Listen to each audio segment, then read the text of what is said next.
Chapter 22. She makes him want to draw again. I must have fallen asleep again, because when I open my eyes it's a little before midnight. Dragging a t-shirt and leggings on is a feat worthy of 1,000 armies, and I barely manage. I haven't fed in a week, and my body must be well enough to demand sustenance, because my stomach cramps painfully. I stagger downstairs, trying to recall if I've ever gone without blood this long before. The closest was when I first moved back to human territory, before Serena found me an under-the-table cellar I could afford. By the time I got my hands on a small bag, it had been 3 days, and I felt as though my internal organs were feasting on themselves. Maybe it's because my body is shutting down, but I stumble into the kitchen without noticing Lo and Alex. I stop like a deer in the headlights, wondering why they're huddled in front of a computer. It's a bit late for a meeting. "Is Anna okay?" I ask, and they both look up at me in surprise. "Anna's fine." I relax, then tense again. Did Owen find that footage? Lo shakes his head. "You both look really serious. So, wait, Alex, what are you?" Alex has stood from his chair and is currently hugging me. "This is a nightmare. Maybe vampires do dream, after all." "Thank you," he says, "for what you did for Anna." "What did I owe?" This is weird. "You know that I didn't ingest that poison voluntarily to protect her, right? I just happened to be disgracefully into peanuts." "You would have, though," he mumbles against my hair. "What?" "Protected her." I gently push him away, too hungry to argue over whether I'm a good person. I might like him better when he's terrified of me. "Listen, I'm going to feed before I'm tempted to bite one of Anna's stuffies or..." I gasp. "Fuck." "What?" Fuck. Sparkles. Serena's damn fucking cat. I forgot about him. Did someone feed him? Is he dead? How long can cats go without eating? An hour, a month. "He's safe with Anna," Lo informs me. "Oh," I press my palm to my chest. "I'll need him back when I find Serena, though at this point he's been with Anna longer." I take a bag out of the fridge. Maybe they can work out some joint custody. "Misery, I found it," Alex tells me excitedly.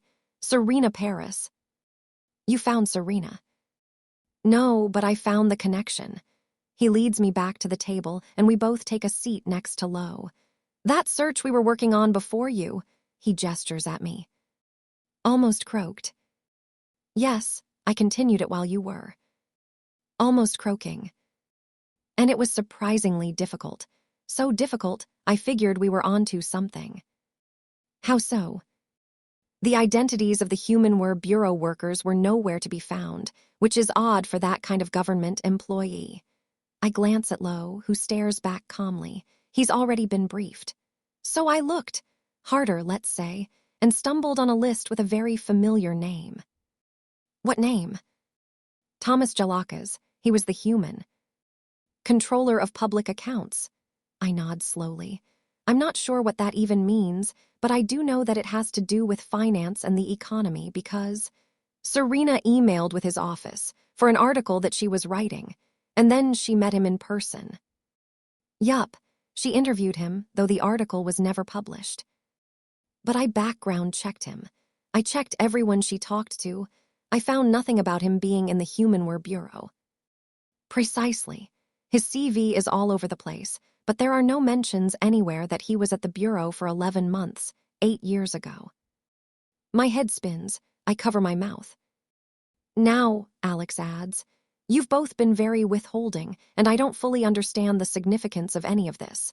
But if you tell me why I'm looking into this guy, I could." "Alex," Lo interrupts gently, "it's getting late. You should go home." Alex turns to him, wide-eyed. "You did a great job. Have a good night." Alex's hesitation is negligible. He stands, bows his head once, and clasps my shoulder on his way out. Lo's eyes hold mine the entire time, but I wait until the kitchen door locks in the frame to say, "Thomas Jalakas must be Anna's father. I mean, could this be a coincidence?" "Yes." I scoff, skeptical. "Fine, but is it?" He shakes his head. "I don't believe so, no." He navigates through the browser tabs and shows me a picture. "This is Thomas." Holy shit. I study his wide mouth. The square jaw, the dimples. The resemblance to Anna is undeniable. This means that Serena met with Anna's father, and I never realized it because I assumed it was for her financial stuff. Lo nods. He has to be the person who told her about Anna. We have to talk to him. We can't. Why? I can get answers from him.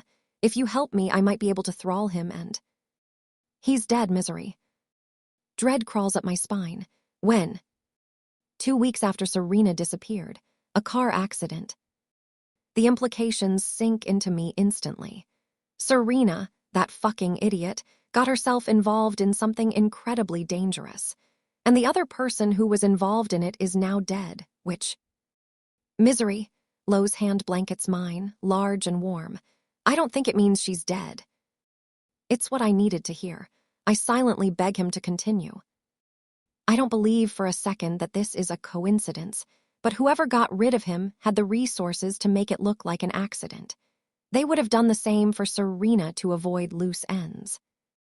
I stare at his strong fingers and think it through. Maybe, yes, it makes some sense. At the very least, it's something to hope for. If not with him, we should still talk with his aides, his colleagues, his predecessor, someone who... Governor Davenport. I look up. Lo's eyes are calm, direct. What? Thomas Jalakas was appointed by Governor Davenport, Misery, both his bureau position and his latest one. Is it even a normal career path, going from an interspecies bureau to some huge financial office? Excellent question. Lo removes his hand.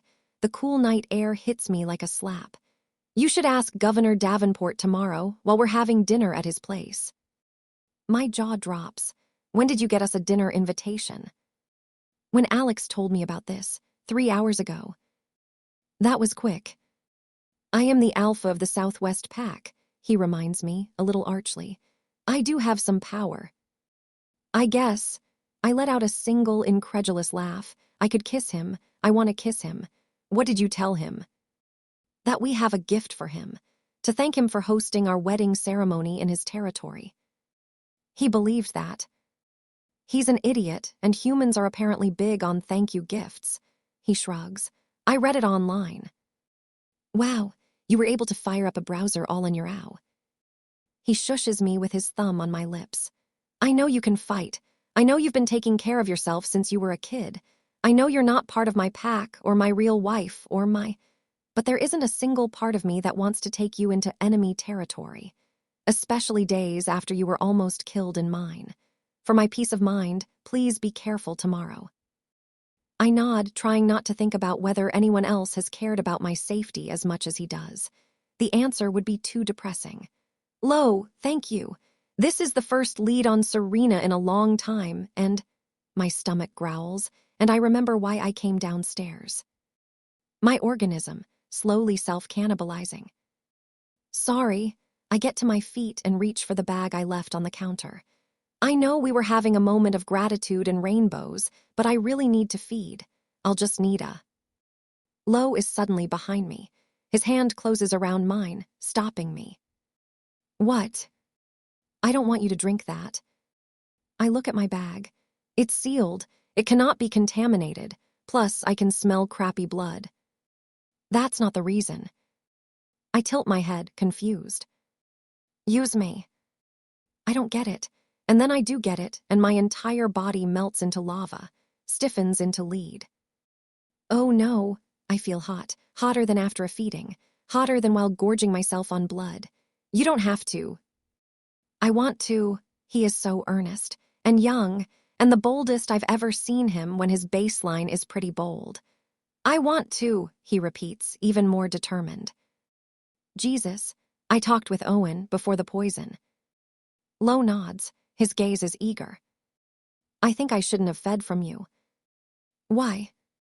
He said that it's not something people should do unless they are. Lo nods as though he understands, but then he licks his lips. And you and I are.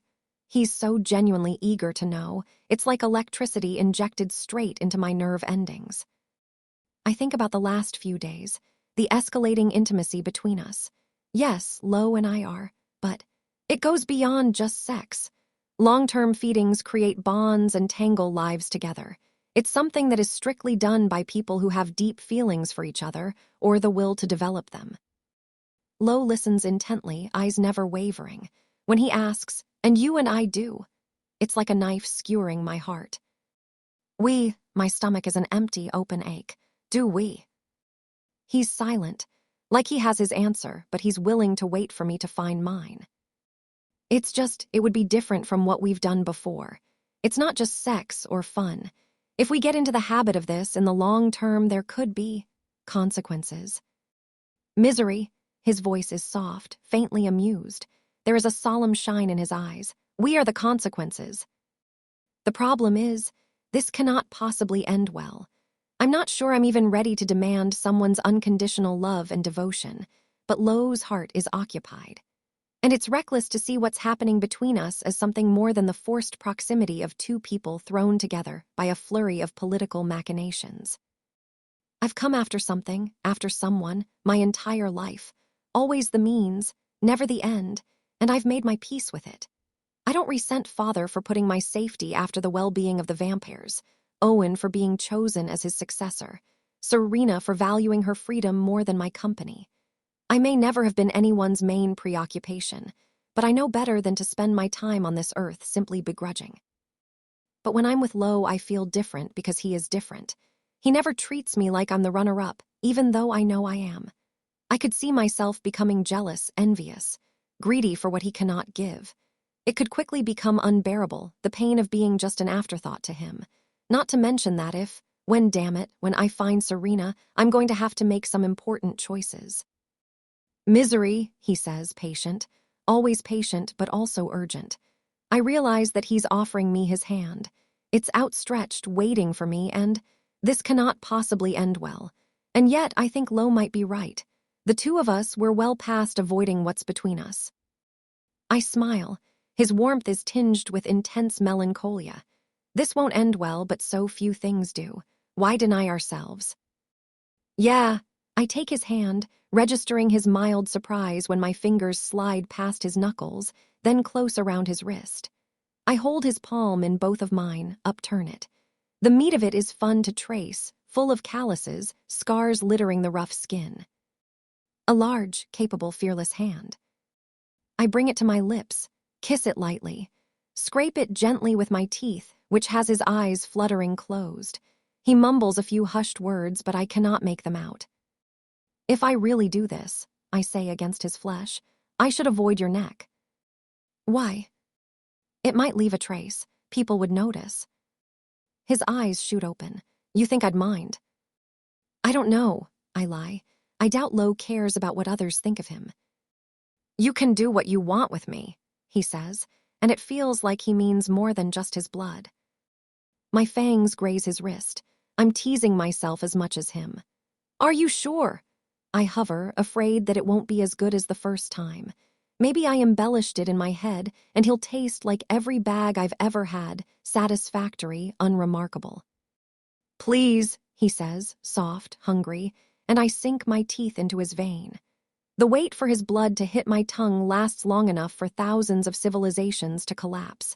Then his flavor floods my mouth, and I forget about everything that is not us. My body blooms with new life. Fuck, he slurs. I take more with a strong pull, cradling his arm to myself, and he presses me against the fridge. His teeth come to my neck and bite, hard enough to leave a mark. He seems to have descended into a trance-like state, to be moved by instinct. Sorry, he gasps, and then resumes sucking on my neck, licking my pulse, marking me. Of all the good things. He grasps my hips as I roll them into his. Of all the good things I've felt in my fucking life, you are the best. I take one last gulp and seal the wound with my tongue. His eyes are stark, wide. A wolf's eyes. They stare at my fangs like he's desperate to have them in his body once again. Am I? He nods. I'm going to. He kisses me, eager, immediately deep, tasting the rich flavor of his blood on my tongue.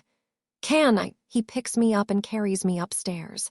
I bury my face into his neck, and every time I nibble at his glands, his arms tense with pleasure. Lo's room is dark, but light filters from the hallway. He deposits me in the middle of the unmade bed, pulling back instantly to take off his shirt.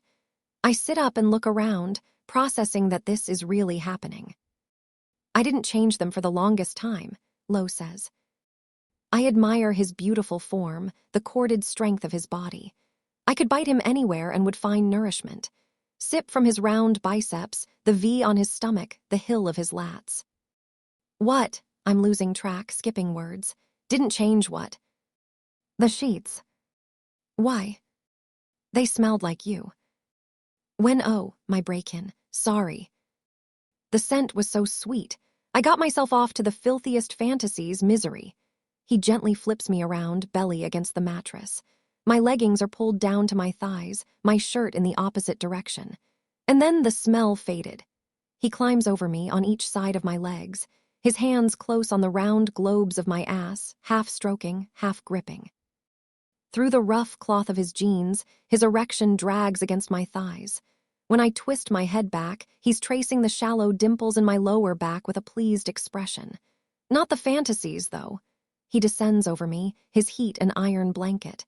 I can't be anything but what I am about this, he whispers against the arch of my ear. There's a hint of apology there.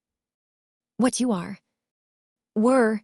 His hand wraps around my rib cage, but halts right underneath my breast. A silent reminder that we can always stop. Alpha. I wouldn't want you to be not you. Can I? His teeth close gently around the ball of my shoulder. I'm not going to draw blood or hurt you, but can. I nod into the mattress. It seems only fair. He grunts, grateful, and licks a long stripe up my spine and into my nape. He's vocal in his pleasure, vocal in his praise, and even though I don't fully understand it, this is a thing for him, something important and consuming and maybe even necessary. His hand pins my wrists again, above my head, as though he needs to know that I'm here to stay. I struggle against his hold, just to test it. Be good, Lo clicks his tongue. You're all right, aren't you, misery? Yeah, I breathe. Nice, very. I am profoundly obsessed with these. I feel hot air against my skin and realize he's talking about my ears. Are they sensitive? I don't think. His teeth close around the tip, and it's like a current passing through me. I see that they are, he drawls. His cock presses harder against my ass, and his lips drift back to my nape over and over again like he cannot help himself, like it's the center of gravity in my body. I remember the plane, how close he got to losing control when he first touched me there. Do whores have a gland there? I ask, words muffled into the sheets. I'm more wet than I can remember being. If this is the hottest thing I'll ever experience, I'd love to know why. It's complicated. He sucks a mark into the knob at the top of my spine and I make a guttural sound. Then he does. There's some fumbling behind me, his belt, unbuckled, the zipper of his jeans, lowered. And after a few seconds of rustling, his cock splits the cheeks of my ass, pushing between them. It's wet and hot, rubbing up and down for the right amount of friction. Lo makes a stupefied sound. Condom, I gasp. Not something vampires ever use, but maybe worse do. Do you have one? He goes back for one last nibble before turning me around. No. His eyes glow with determined, reflected light as he takes off my leggings. He stares down at me with a transfixed look that strikes me as the culmination of many things I'll never hear about. And when he bends down to lick my collarbone, I feel how hard he is, leaking against my stomach. The heat of him feeds my hunger for blood in a confusing, beautiful buildup. But do you want to use something? I ask. We don't need to, he says, pushing up my shirt. This time his bite is on the side of my breast. His tongue circles around my nipple before pressing flat against it. Then he sucks, mouth wet and electrifying. Stop, I force myself to say. He instantly pulls back, holding himself up on his palms, peeling his gaze from my chest with some difficulty. We don't have to, he pants. If you. I do, but. I prop myself up on my elbows. My shirt slips to cover the upper curve of my breasts. Lo's eyes wander down again until he tears them toward the window. Why don't you want to use contraceptives? If wers and humans can reproduce, nothing is off the table. We can if you'd like, but we can't have sex. We can't. Not like that. I sit up, pulling down my shirt, and he shifts back, sitting on his knees. We stare at each other, breathing heavily, like we're in the middle of a Regency-era duel. Maybe we should discuss this. His throat bobs. We're not compatible like that, Misery. He says it like he knows this to be a fact, one he's given a lot of thought to. My eyebrow lifts. If honor exists, it must be feasible. It's different. Why? Because I'm a vampire. I look down at the way I'm clutching the hem of my oversized shirt like it's a life raft. What we need here is some humor, to diffuse. I swear I don't have teeth down there. He doesn't smile. You are not the problem. I wait for him to continue. He does. What's the problem? I don't want to hurt you. I glance at his groin. He pulled his underwear back up. It's tented and the room is dark and my view is not exhaustive by any means, but he looks normal. Good. Big, sure, but normal. I remember what he told me about Switzerland. The way different species lived together. He said he didn't hang out much with vampires, but have you ever with a human? He nods. And you hurt them? No. Then it will be different. We're discussing sex, right? Penetrative intercourse. This insurmountable obstacle he's talking about must be located somewhere between his and my hardware, except that he seems structurally standard. I grew up with a human. My reproductive organs don't significantly differ from humans who are assigned female at birth. It's not because you're a vampire, Misery, he swallows. It's because you're you, because of what that does to me. I don't understand. He interrupts me with a kiss, bruising in a delicious, unhinged way. He cups my face, teeth pulling at my lower lip, and I lose track of our conversation. You're going to smell like this, he murmurs against my lips. It's happened already, and you weren't even in the fucking room. And I'm not going to be able to stop myself from wanting to finish. That's fine, I laugh, my forehead settles against his. I want you to finish, Misery, we are different species. I close my fingers around his wrists. You said you said we would, in Emery's office. I'm blushing, embarrassed to admit that I've been thinking about those words for days. I said I could fuck you, his throat works, not that I would. I lower my eyes. Were you ever planning to tell me that we couldn't have sex? Misery, his eyes capture mine, and I suspect he can see everything, the very inside of me. It's sex, what we've done, what we're going to do, it's all sex, and it's all going to feel really good. I believe him, I really do. And yet, are you sure that you and I can't? I can show you. Would you like me to? I nod. He kisses me again, tenderly, clearly trying to take things slowly. I'm the one to wriggle away to take off my shirt. Have you done any of this before? He asks against the crook of my neck, and I shake my head. He'd never judge me for it, but I want to explain. It felt weird, doing this with a human when I was already lying to them about everything. And vampires were never an option. I was always alone, at the border between those two worlds. The fact that I feel more at home than ever before with someone whose proximity I should have never been in. There's something wrong about it, or painfully right. Feed more, he orders, pushing me down on the bed. We end up on our sides, facing each other. Not a position I'd associate with wild and uninhibited sexual activities. If I feed, we can't. With a hand on the back of my head, he guides my face into his neck. We can!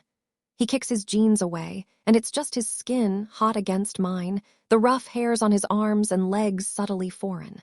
I slip my shin between his knees and let my hand roam, curious, eager to explore. He is gloriously different, and while I'm not one to admire beauty, I cannot stop thinking that I like him. The way he looks, the way he feels, the way he likes me. The slight tremble in his fingers as they settle on my waist, the muscles of his body tightening with patient anticipation. You are so beautiful, he murmurs into my temple. I thought so since they gave me that first picture of you. You came walking down the aisle and I was afraid to look. I hadn't even smelled you yet, and I already couldn't stop myself from staring. A stray notion crosses my mind, sweet and terrifying and utterly unlike me. I wish I was your mate. I know better than to say it. I know better than to think it. Instead, I feel his large hand close around my nape. I really want you to feed, Misery. Sinking my teeth into him is becoming second nature, his flavor lovely and familiar. I don't let myself wonder how I'll go back to chili bags. I just take deep, blissful gulps, and when I hear his drawn-out, vibrating moan, when his hand drags my wrist to his cock and closes my fingers around it, I'm happy and pliant and eager to please. He is hard but also soft and doesn't want much. He guides my hand up and down once more, and beyond that he has no instructions for me. My touch appears to be enough, just like the rest of me. I'm going to come really fast, he puffs out. I let go of his vein with a wet pop. You don't have to. He laughs, rocking into my fist. Not much of a choice. He tightens my grip, giving himself the pressure he's craving. And then I'll show you what you do to me. Whatever he needs, I want the same. One of his thighs wedges between mine, and I rub myself against it, vaguely embarrassed at the lewd, rhythmic sounds the contact makes, at the mess I'm making on him. But it feels good, too good to stop and good enough to forget. And then even better when his hand needs my breasts, moves to the small of my back to camp my hips, positioning me so that yes, there. I hum the word into his neck, around mouthfuls of blood. I'm shameless and dizzy and briefly happy, grinding and searching for pleasure like it's something he has in store for me, not if, just when. I take one last drag and swallow and then ask, is this good? Lowe's eyes stare unseeing into mine, and the fact that he seems too awestruck to be able to speak, the choppy, uncoordinated way he tries to nod his pleasure, that's what pushes me over. I let out a low, resonant whimper, and my orgasm spreads like a wave of heat. My breaths shorten, my vision narrows, and then I'm shuddering all over Lowe's thigh, rolling against him like a wild creature. I forget about what I was doing for him, the rhythm I was keeping, the twisty, lingering touch he enjoys. But even then, just seeing and hearing my pleasure seems to do it for him. His arms tighten around me. His cock becomes harder. His mouth against mine chants a string of obscene, pleading things about how much he wanted this, how beautiful I am, how he'll always think of me when he does this from now on, till the day he dies. His semen is hot on my fingers, on my belly. The sounds in his throat belong to something that lives in the underbrush of the forest, someone lost to rational thought. It's beautiful, I think. Not just the pleasure, but sharing it with someone else, someone I care about and maybe love a little bit, as much as I'm able. And then the things he's saying change. Unlike my orgasm, which bloomed and exploded and ebbed, his lasts, crests, and Lowe shivers and pants and groans through it before he asks me, "You want to know?" I nod, still out of breath. His hand comes down to guide mine lower on his cock until we reach the base. Shit. His cheeks are flushed, head tilted back. I don't immediately understand, not until his soft skin changes. Something inflates under my palm. Lowe's hand closes around mine, pressing it there, circling the swelling protuberance like all he wants is for it to be enclosed, held within something. It grows larger, and Lowe's stifled groans grow louder and... Misery. He's saying my name like a prayer, like I'm the one thing standing between him and heaven on earth, and that's when I understand what he meant. Sexually, he and I might not be fully compatible. Chapter 23. She makes him laugh. It's no small gift.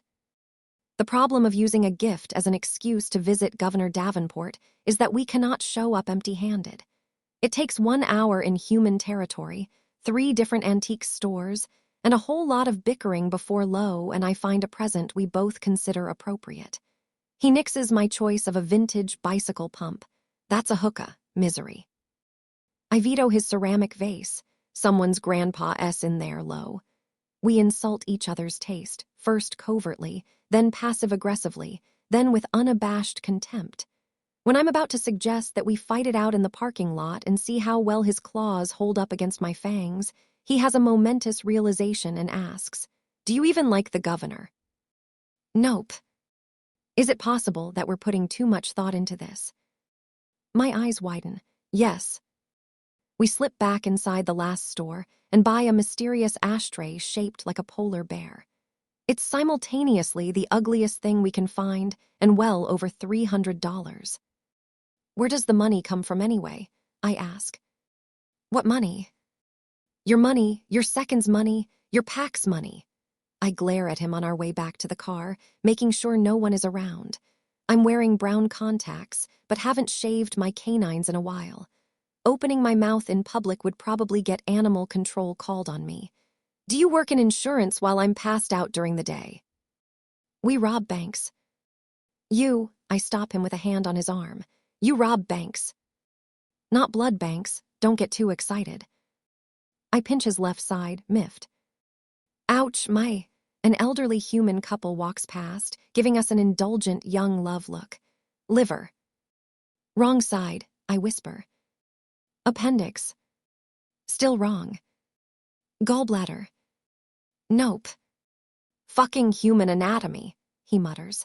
He laces his fingers with mine, pulling me in his direction. You're not serious, right? About robbing? No, he opens the door for me.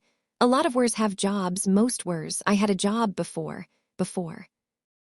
his life became something his pack owned. Right. Most were packs have highly organized investment portfolios. That's where the expenses for infrastructure and the leadership roles who don't have the time to hold other jobs come from.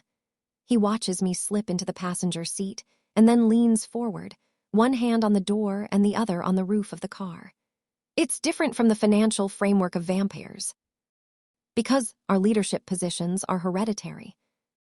I'm sure that families like yours rely on estates passed on over generations, but generally, vampires are not as centralized. There's fewer of you, less community culture. I purse my lips. Kind of annoying that you know more about my people than me and that you're such a show-off about it. Is it? He drawls. He leans forward and presses a kiss against my nose. I'll have to do it more often. It's the most fun I've had with someone who's not Serena, even more at times. Although that might be due to the way I find him glancing at me between bouts of perusing stained glass lamps, and the fact that he silently hands me his sweater when I shiver in the AC of the store, and how when we're alone in the car he steals a kiss that has me forgetting how to breathe, his tongue soft across my fangs until I taste a drop of blood, and then he is the one groaning, pressing his hand around my waist, telling me that he cannot wait to be home. Home. I try not to think about it, that the territory of his pack is most definitely not my home, but it's difficult. I'm relieved when Governor Davenport welcomes us at his door, making a show of explicitly inviting me in. I wonder if in all their years of political dealings, my father never dispelled that specific myth for him. It's the kind of mindfuck he'd indulge in. It's so refreshing to see a were-vampire union that has not yet ended in bloodshed. Going by the smell of his blood, he's not fully drunk but on his way there. His house is a mix of pretty and ostentatious, and his wife is definitely not his first. Probably not his second either. When he tells me, half paternal and half salacious, "You must have been behaving, young lady," Lowe's glance at me clearly asks, "Would you like me to hold him down while you tear his jugular to shreds?" I sigh and mouth a nah. Still, Lowe's, "Thank you for having us," is accompanied by a more than firm handshake. The governor holds his fingers to his chest as he escorts us to a sitting room, and I tip my head down to hide my smile. He appears to have a prurient interest in the workings of our marriage, and he's not shy about asking. It must be challenging. Full of arguments, I bet. Not really, I say. Lowe takes a sip of his beer. Disagreements, at least. I glance around the room. Lowe sighs. I cannot imagine that, when topics such as the Astor come up, you see eye to eye. The what? Lowe looks at me blankly. It occurs to me that the were might remember the event by another name, one less centered on vampire's blood. The last attempt at an arranged marriage before ours, I explain, where the wers betrayed and massacred the vampires. Ah, the sixth wedding. It was an act of revenge. At least that's what we are taught. Revenge. For the vampire grooms, violent treatment of his were bride during the previous marriage. They don't tell us that, I snort. Wonder why. Are you going to argue about it?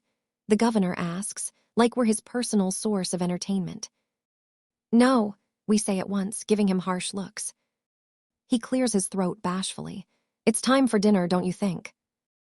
Lo doesn't have the Machiavellian, manipulative skills of father, but he's nonetheless crafty at guiding the conversation where it needs to go without giving too much away. The governor's wife is mostly silent. So am I. I stare at my risotto with mushrooms, which according to Serena are different from the fungus she once got under her foot, though I can't really recall in what way. I lazily wonder why humans and worse keep throwing food at me, and listen as the governor informs us that he and my father are great friends, who have been meeting in human territory about once a month to discuss business for the past decade, despite the fact that father visited me once per year when I was the collateral. I'd love to be shocked, but I'd rather save the energy. The governor has never been in war territory, but has heard beautiful things and would love an invitation, which Lo doesn't extend. He's also going to transition to a lobbying position once Maddie Garcia fully takes over. Then Lo moves the conversation to his mother. She used to be one of Roscoe's seconds, he says, switching our plates once he is done with his dinner and starting the meal over. Worked closely with the Humanware Bureau, as a matter of fact. Ah, yes, I met her once or twice. Did you? The governor reaches for a piece of bread. A lovely woman, Jenna, right? Maria, I hear the displeasure in Lo's tone, but I doubt anyone else can. I was under the impression that most of her dealings were with someone in charge of border affairs, Thomas. Thomas Jalakis. That sounds right. Lo chews my risotto in silence. I wonder if he remembers her. I tense, until the governor says, sadly, he passed a while ago. He did. Lo doesn't act surprised. Paradoxically, it makes his reaction more believable. How old was he? Young still. The governor sips on his wine. Next to him, his wife plays with her napkin. It was a terrible accident. An accident? I hope my people were not involved. Oh, no, it was a car accident, I believe. The governor shrugs. Unfortunately, these things happen. Lo's stare is so intense, I suspect he's going to confront him. But after a moment, it relaxes, and the entire room breathes out in relief. Too bad. My mother talked of him fondly. Ha, the governor downs the rest of his wine. I just bet she did. I heard he got around. Of all the things he could have said, this one is the most wrong. Lo calmly dabs his mouth with his napkin and rises to his feet. He unhurriedly walks around the table, toward the governor, who must realize the error of his ways. His chair screeches against the floor as he stands and begins retreating. I meant no offense, ow. Lo slams him against the wall. The governor's wife screams but stays put in her chair. I run to Lo. Arthur, my friend, he murmurs in the governor's face. You stink like you're made of lies. I'm not, I don't help. Why did you have Thomas Jalakis killed? I didn't, I swear I did. 4 human agents storm inside the room, weapons already drawn. They instantly point them at Lo, shouting at him to let the governor go and step back. Lo gives no sign of noticing them. Tell me why you killed Thomas, and I'll let you live. I didn't, I swear I didn't. He leans in. You know I can kill you faster than they can kill me, right? The governor whimpers. A drop of sweat trickles down his red face. I didn't want to, but he was talking to journalists about some embezzling my administration was involved in. We had to. Lo straightens. He dusts himself off, takes a step back, and turns to me as though we are the only 2 people in the room and 4 firearms are not still trained on him. His hand leisurely finds my elbow, and he smiles, first at me, then to the guards. Thank you, Governor, he says, leading me away. We will see ourselves out. I have several people tailing him, Lo informs me once we're in the car. And Alex is working on monitoring his communications. He knows we're onto him, and will be alerted as soon as he makes the next move. I hope 10 wolves are currently shitting in his backyard, I mutter, and Lo half smiles, and puts his hand on my thigh in an easy, absent-minded way that would only make sense if we'd been driving places together for years. It just doesn't add up, I vent. Say Serena really did just interview him for a financial crime story. Maybe she was the journalist he was talking to. Where does Anna's name on her planner come from? I guess it could be unrelated, but there is no way she coincidentally met with Anna's father and found out about Anna through other channels. No fucking way. Did someone plant the name? But it was in our alphabet. No one else knew about it. We're silent while I churn on it, staring at the streetlights. Then Lo speaks. Misery. Yeah. There is another possibility, regarding Serena. I look at him. Yeah. He appears to painstakingly line up the words. When he speaks, his tone is measured. Maybe it was Thomas who told Serena about Anna, but the opposite. What do you mean?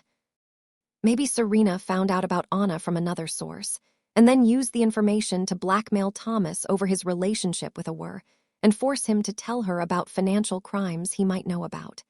Maybe she wanted to break the story, but changed her mind when she realized that she was in danger of being targeted by Governor Davenport. Unlike Thomas, she wasn't a public individual, and she had the option to disappear.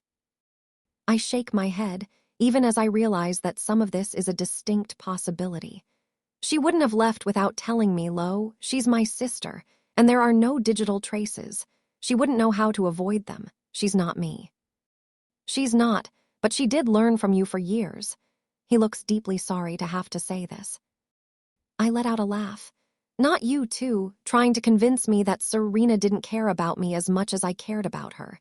She wouldn't leave me here to picture the worst. She always told me everything. Not everything. His jaw tenses, like this conversation is painful for him because it's painful for me. You mentioned that you had a fight before she left, that sometimes she'd leave for days on her own. Never without saying.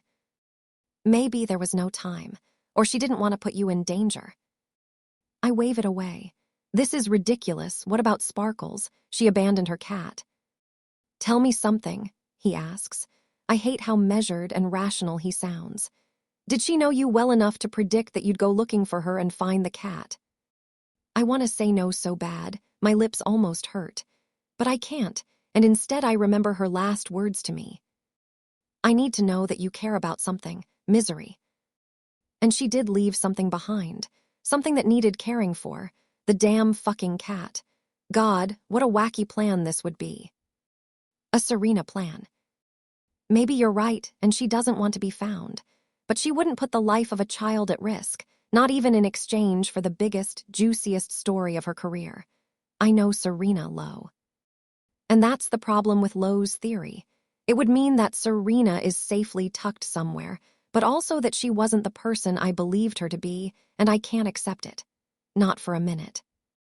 Lo knows this, because he opens his mouth to say something else, something that undoubtedly will make impeccable sense and feel like a punch in the solar plexus. So I stop him by asking the first thing that comes to mind. Where are we going? We're headed south toward downtown, toward vampire territory. To meet your brother. We're nearly there. Owen. You have others. I frown. I thought he'd come to us. Where territory is more tightly patrolled and harder to infiltrate. Since we don't want to attract attention and turn this into a formal summit, it's safer to meet with him at the vampire-human border. I'm well familiar with this road. I took it for the first time at 8 years old, on my way to the collateral residence, and I still remember that drowning, sticky feeling low in my throat, the fear that I'd never get to go home again. I squeeze my eyes shut, trying to redirect my thoughts to the last time. Shortly before the wedding, I imagine. Maybe when I was asked to choose between flowers that all looked the same, white and pretty and ready to wither. A handful of days and a million lifetimes ago. Are you okay? Lo asks softly. Yeah, I'm not usually sentimental, but something about being with him softens me. My guard is down. Feels weird, huh? I nod. We can always turn around, he offers quietly. I'll figure out a way to have Owen come south. No, I'm fine. Okay. He turns into a small side street. When I glance at the GPS, it's not on the map, but we come to a stop at the edge of a cultivated field. Lo's expression is bemused. I'm actually curious about this. I glance around. All I can see is darkness. About the wholesome experience of picking your own tomatoes. About meeting your brother. He gets out of the car, and I immediately follow him. I thought we were alone, but I hear another car door clicking, and there he is. Owen, sneering at the soil sticking to his loafers, swatting away bugs. It's shocking how happy I am to see him. That jerk, climbing up my good graces uninvited. I'm tempted to yell some insults at him, just to make up for it, until I hear another click. Owen didn't come alone. There's a woman with him, a woman I've never met, a woman whose blood smells a lot like a Wur's. Lo's mate. Chapter 24. He feels like the entire world is in the palm of his hand. She seems happy, too, and mystified by her own happiness, as though the feeling is something new and foreign. It has him wondering whether he could make this work. She's not Wur, and her lack of familiarity could be a blessing. She wouldn't need to know the full truth, which in turn would ensure her freedom. Lo leans back against the trunk of his car, in what seems to be the official position of performative harmlessness. Crossed ankles, relaxed shoulders, his best I may be one powerful Wur but I have no intention of brawling with you air. I settle next to him as Owen and Gabai make their way to us, trying to ignore my heart pounding in my chest. I nearly startle when Lo laces his hand with mine. "You're trembling," he says. "Are you okay?" I don't know why, except that I do. I'm cold, I think. He pulls me closer, the best he can do, since I'm already wearing his sweater. I'm immediately enveloped in that toasty warmth his body always welcomes me with, and the scent of his heartbeat is delicious in my nostrils. Lo peers at me like he knows something, off. I brace myself for, I don't know. Seeing Lo reunited with his mate is something that requires preparation from me. I've sunk way too deep into this thing between us. I asked you to fuck it out. Owen's voice is flat and annoyed, but no more than usual. And yet, here you are, subjecting me to this. Owen, Lo warns. His eyes linger on me for another instant, concerned, then flicker to my brothers. A pleasure. Learn from Gabrielle and me, Owen continues. We live together at the nest, but haven't developed unnecessary feelings for each other or any kind of sexual attraction.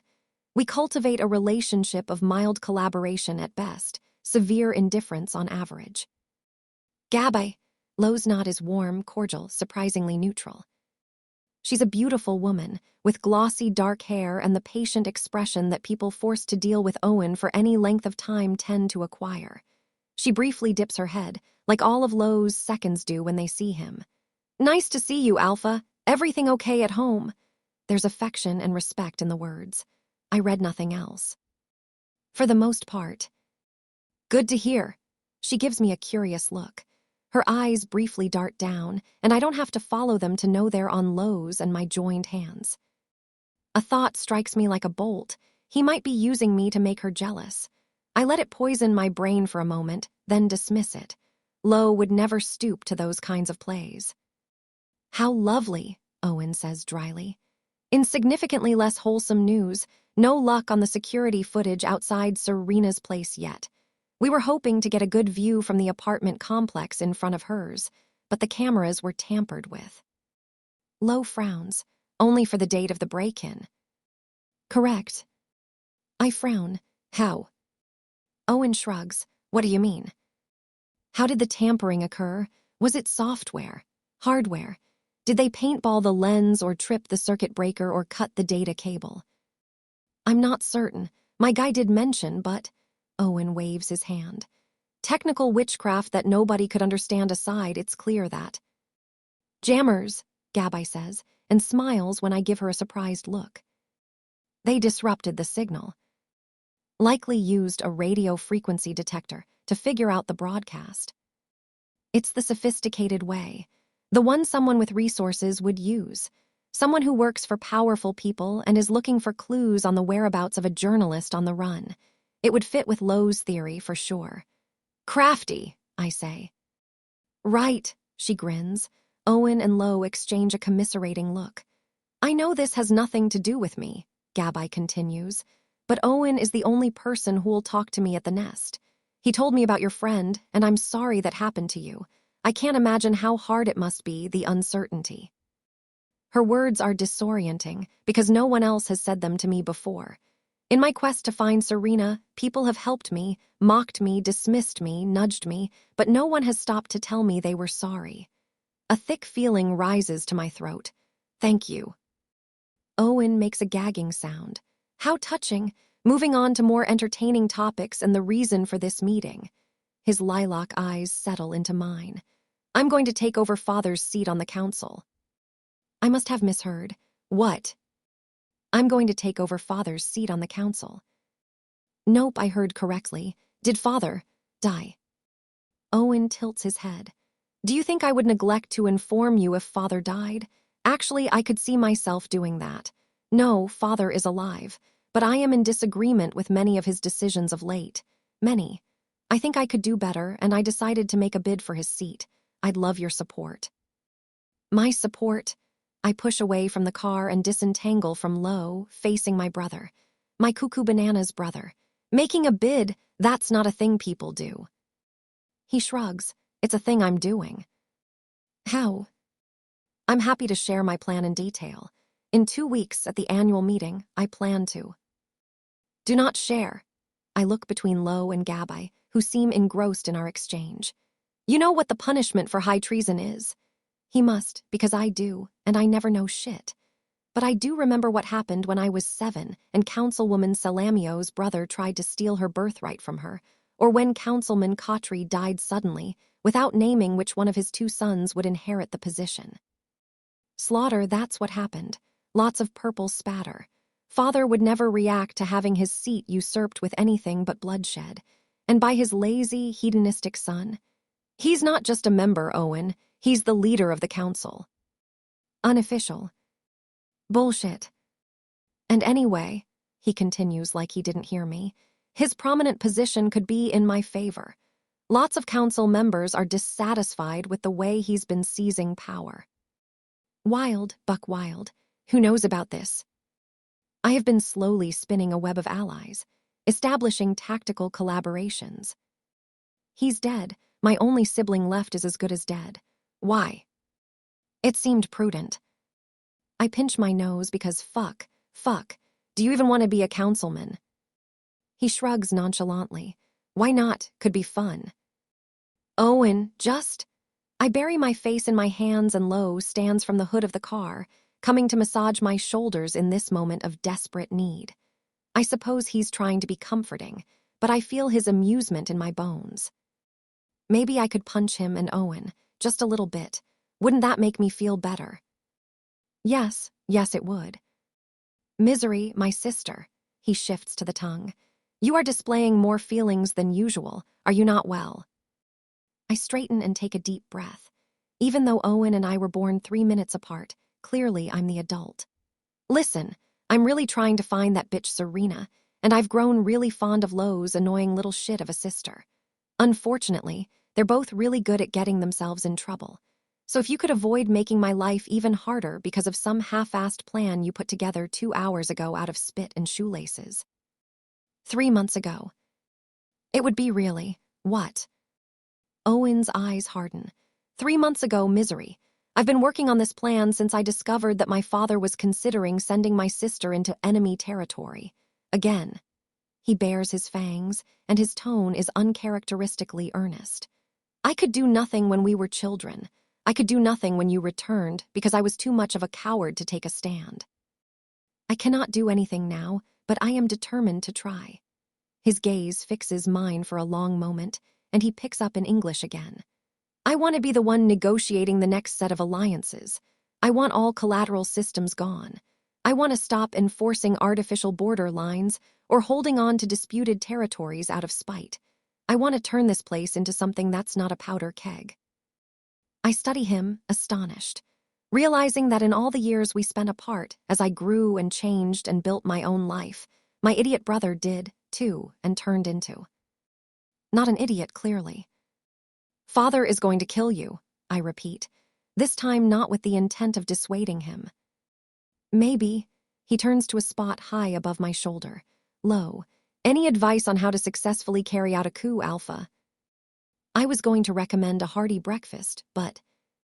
How unfortunate. Lo's hand slides to my waist, pulling me into his larger body. I'm no fan of your father, and as the Wurs and the vampires form alliances, I would love to see someone whose priorities align with mine. My brother and my husband look at me, then at each other. Something I cannot decipher passes between them. An agreement. A shared port of call. Owen spends the next minutes updating me on the complex network of his supporters, allies, and co-conspirators. He assures me that no one knows about his plan, and surprisingly, I find that I believe him. He may seem ostentatiously careless, but he's been nothing but careful and circumspect about this. Still, he quickly shifts to inane gossip I'm not interested in, and I find myself tuning him out when I overhear Lo asking Gabai, "Anything you need?" Not really. There have been no signs of danger so far. Owen is surprisingly decent company and gave me access to his gaming consoles. Everyone else has been treating me coldly and leaving me alone, which is fantastic. They're real pros at this collateral exchange thing. They've had to deal with human children for decades, and I'm much lower maintenance than that. They're monitoring my internet usage, of course, but I have plenty of time to work on my master's. I'm taking 5 classes this semester. Finance was it. Electrical engineering. I should be done at the end of the year. Congratulations. Thanks, and you seem happy with your... I think Gabai is pointing at me, but I cannot turn to verify. Just like I cannot be sure that Lo nods and smiles faintly, even though it nearly resonates through me, the fact that he is happy with me. Let's go, Gabai, Owen calls, spinning on his heels. I'm boring my sister with trivial details about who's fucking whomst among our people. I roll my eyes, then brace myself again. Lo and Gabai didn't greet each other warmly, but now it's sure to happen. A hug, a tender moment, a wistful goodbye. She may not know that she's his mate, but he feels for her. I would take anything she chose to give me, the tiniest fraction or her entire world. He'll take what he can now, and even though I told myself I'd be able to deal with this when it happened, the jealous heartache is too much. I cannot watch. I wave goodbye at Owen and Gabai and step around Lo's car. But I'm just a couple of feet away when I hear, "Let me know if the situation changes," followed by a short, "Yes, Alpha." There are 2 sets of steps, Gabai walking after Owen, Lo heading for the driver's seat, and nothing else. Nothing more than a friendly wave.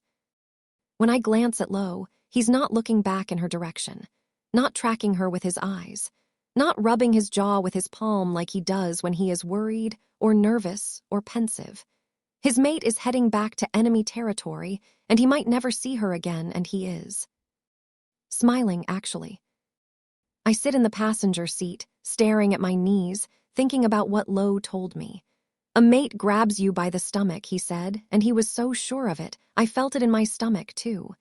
He made it sound like a thought that won't quit, a spectacle impossible to tear one's eyes from, but with Gabai. Maybe I cannot read him, but he doesn't seem to gravitate toward her. He was by my side for the whole conversation. He couldn't remember what she studied. I look up from my lap. Lo is staring at me with a tender, amused expression. The keys are in the ignition, but he hasn't turned them. He's motionless, like he forgot what he was about to do. "What?" I ask, a little defensive. "Nothing." His smile is soft, like a boy who got caught. "You okay?" He clearly has no idea what I'm thinking.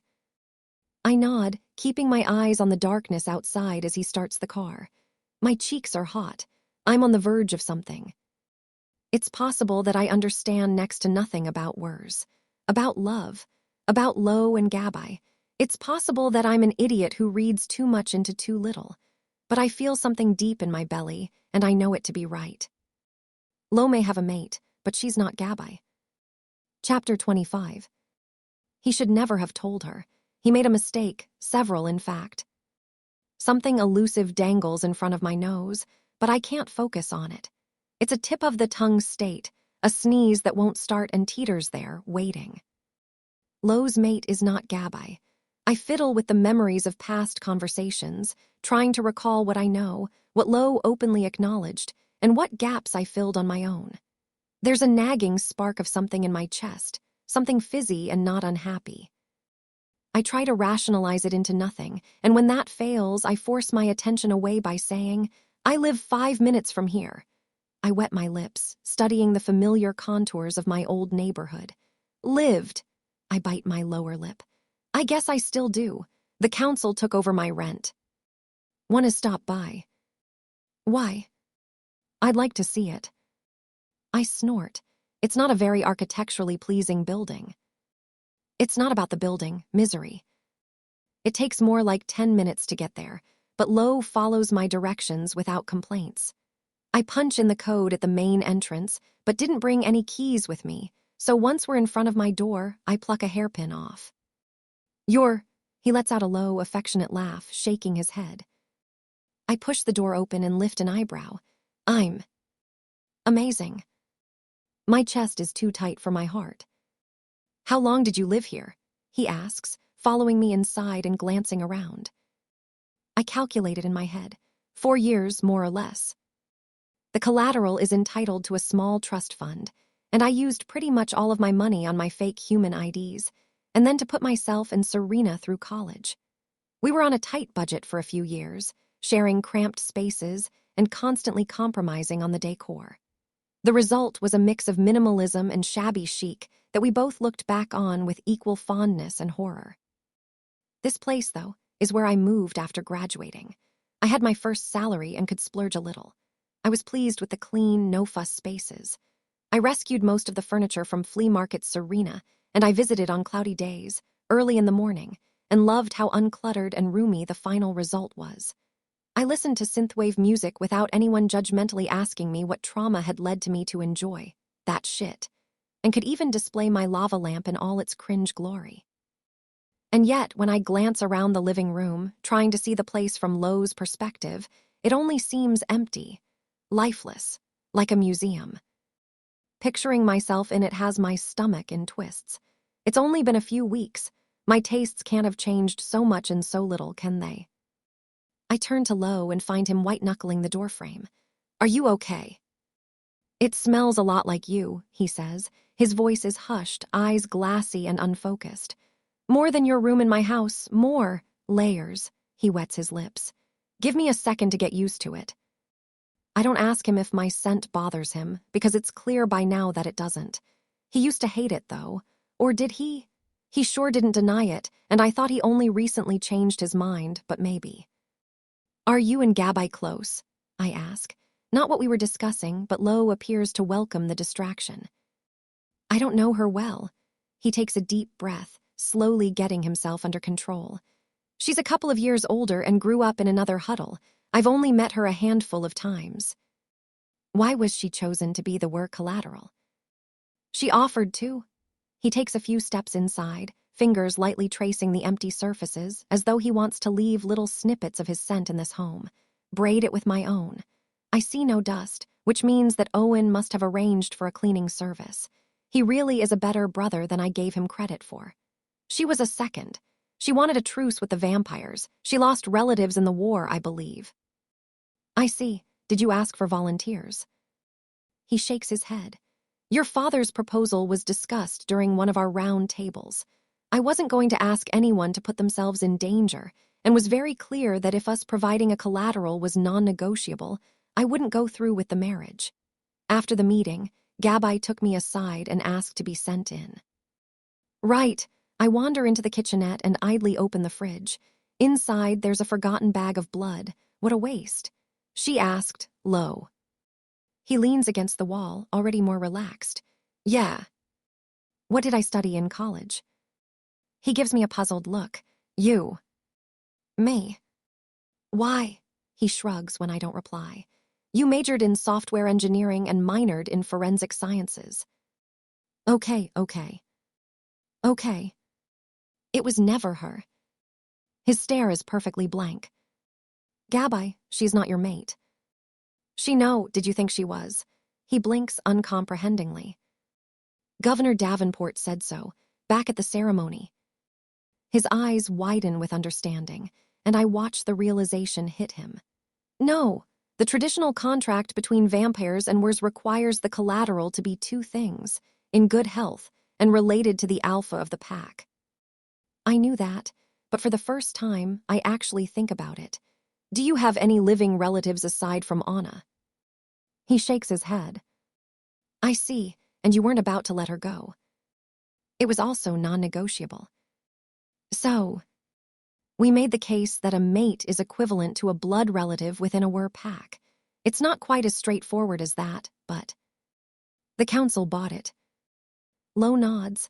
I asked your father not to publicize that she was my mate to avoid issues for Gabai once she returned home. I didn't think.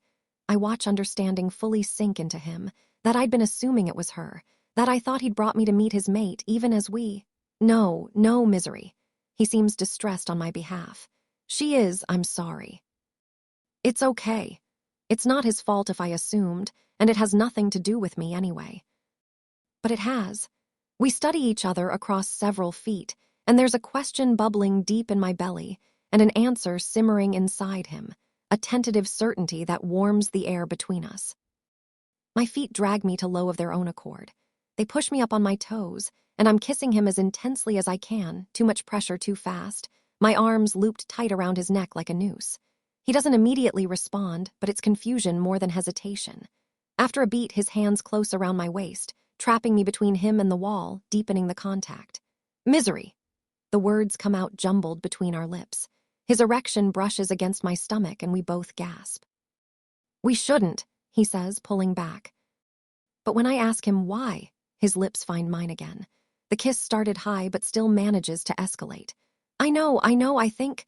My hands travel down, pulling up his shirt and exposing a strip of warm skin. I want to, I cannot say it out loud because I don't know what I need. It has to do with the truth and him admitting it, but it's a confused, painful thorn tangled in my head. Can we? Yeah, we can. He's at once urgent and soothing. We can. There is a couch right behind us, but Lo flips me around until my front is pressed to the wall, forehead and forearm flush against it. Slow down, he commands, mouth sucking on my neck, a large hand splaying over the center of my back. My heart flutters. In the slipperiness of this moment, it's exactly what I need to hear. You're just so good. He's being Wur or Alpha or Lo again, pressing open-mouthed bites into my neck. I moan, and he pushes harder into me. You need to tell me. This place smells like you and your scent is shooting up my brain and I cannot think about anything but fucking you. So if you want me to stop, I need you to tell me. I press my forehead harder against the wall. Please, don't stop. He swears softly, sounding ruined. He makes quick work of pulling up my shirt and unfastening my jeans. I arch against him, his mouth, his chest, his cock. One of his large palms comes up to the wall right beside mine, and I extend my little finger to brush against his thumb. I'm requesting more, and he gets it. But instead of giving it to me, he nuzzles the crook of my throat. We should slow down. He laughs, rueful, hot into my skin. The opposite. Misery, he starts. I want to have sex. A yearning, guttural noise vibrates into my skin. Misery. It's fine. It's going to work out. It's not. Why? You know why. His arms cross on my belly and pull me to him, possessive, a little frustrated. We can't. We're both shaking with. This deep, bottomless need inside me, is it desire? Is this why people do impulsive, mindless, hot-headed things? It must have happened before. A male Wur and a female vampire. Our species have existed for thousands of years, and we didn't always hate each other. We could try. I'm not afraid of your. He laughs unsteadily against my throat. You don't even know what it's called. What does it matter? Am I wrong? I let out a bitter hum, and he shushes me with a nip on the valley behind my ear. You don't know what you're asking for, do you? Just tell me then I'll know and… A knot, it's called a knot. I savor the word in my head, marveling at how well it fits. Say it, Lo orders, and when I hesitate, he adds, please. Not a knot. His grip tightens, his breath grows shallow. Shit. W what? I think I'd like to hear you say it again. I do, just because he asked. He clutches my hip as though he likes the encore even more. You know what its purpose is. I may know nothing about Wur biology, but I'm not stupid or naive. Yes. Say it. This is simultaneously mortifying and the most erotic experience of my entire life. To keep it inside. His hand slides underneath my shirt, gently stroking the underside of my breast. "Keep what inside, sweetheart." I close my eyes. My heart beats a pounding, sluggish rhythm into every inch of my skin. "You're come." His big body shudders for a moment, then rewards me with a nibble on the tip of my ear. "You'd be okay with that." I nod. He groans. "I'm not sure I'd be willing to risk hurting you." I wish I could see his face. "You can stop. If it hurts, if it doesn't work." "What if I can't?" "You will. I know you will. Or I won't be able to, because I want it too much." His fingers move back down, skimming my underwear, knuckles white against the damp blue cotton. He murmurs something about how slick I am, and when the heel of his palm starts massaging my clit in a slow rhythm, I sigh in pleasure and relief. I really want to. "Fuck," he exhales, and then he shifts behind me. His palm fully covers my hand on the wall. "I'm here, okay, I've got you. I can't just fuck you like this." He pulls my jeans around my knees and crowds me tighter into the wall. "Let me get you there." I don't fully understand what he means, until one of his hands grips my hip bone and the other slips inside my panties, stretching the cotton in a way that feels obscene. He parts me with two of his fingers and lets out a hushed, reverential groan as he stares at himself touching me under the soft fabric. His heartbeat punches into my back, and when his teeth find my throat and start scraping, then nibbling, then biting just hard enough, when his finger circles my clit just right, that's when I come. It's unexpected, too fast. Barely a climb and I'm already dropping down, gasping for air. But it feels like an interrupted half thing, and I don't let myself catch my breath.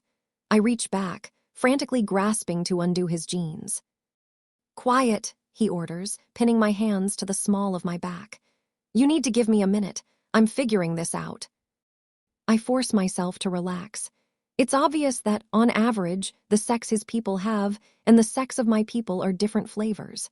Just as it's obvious that he and I inhabit some overlapping space, I would expect nothing less.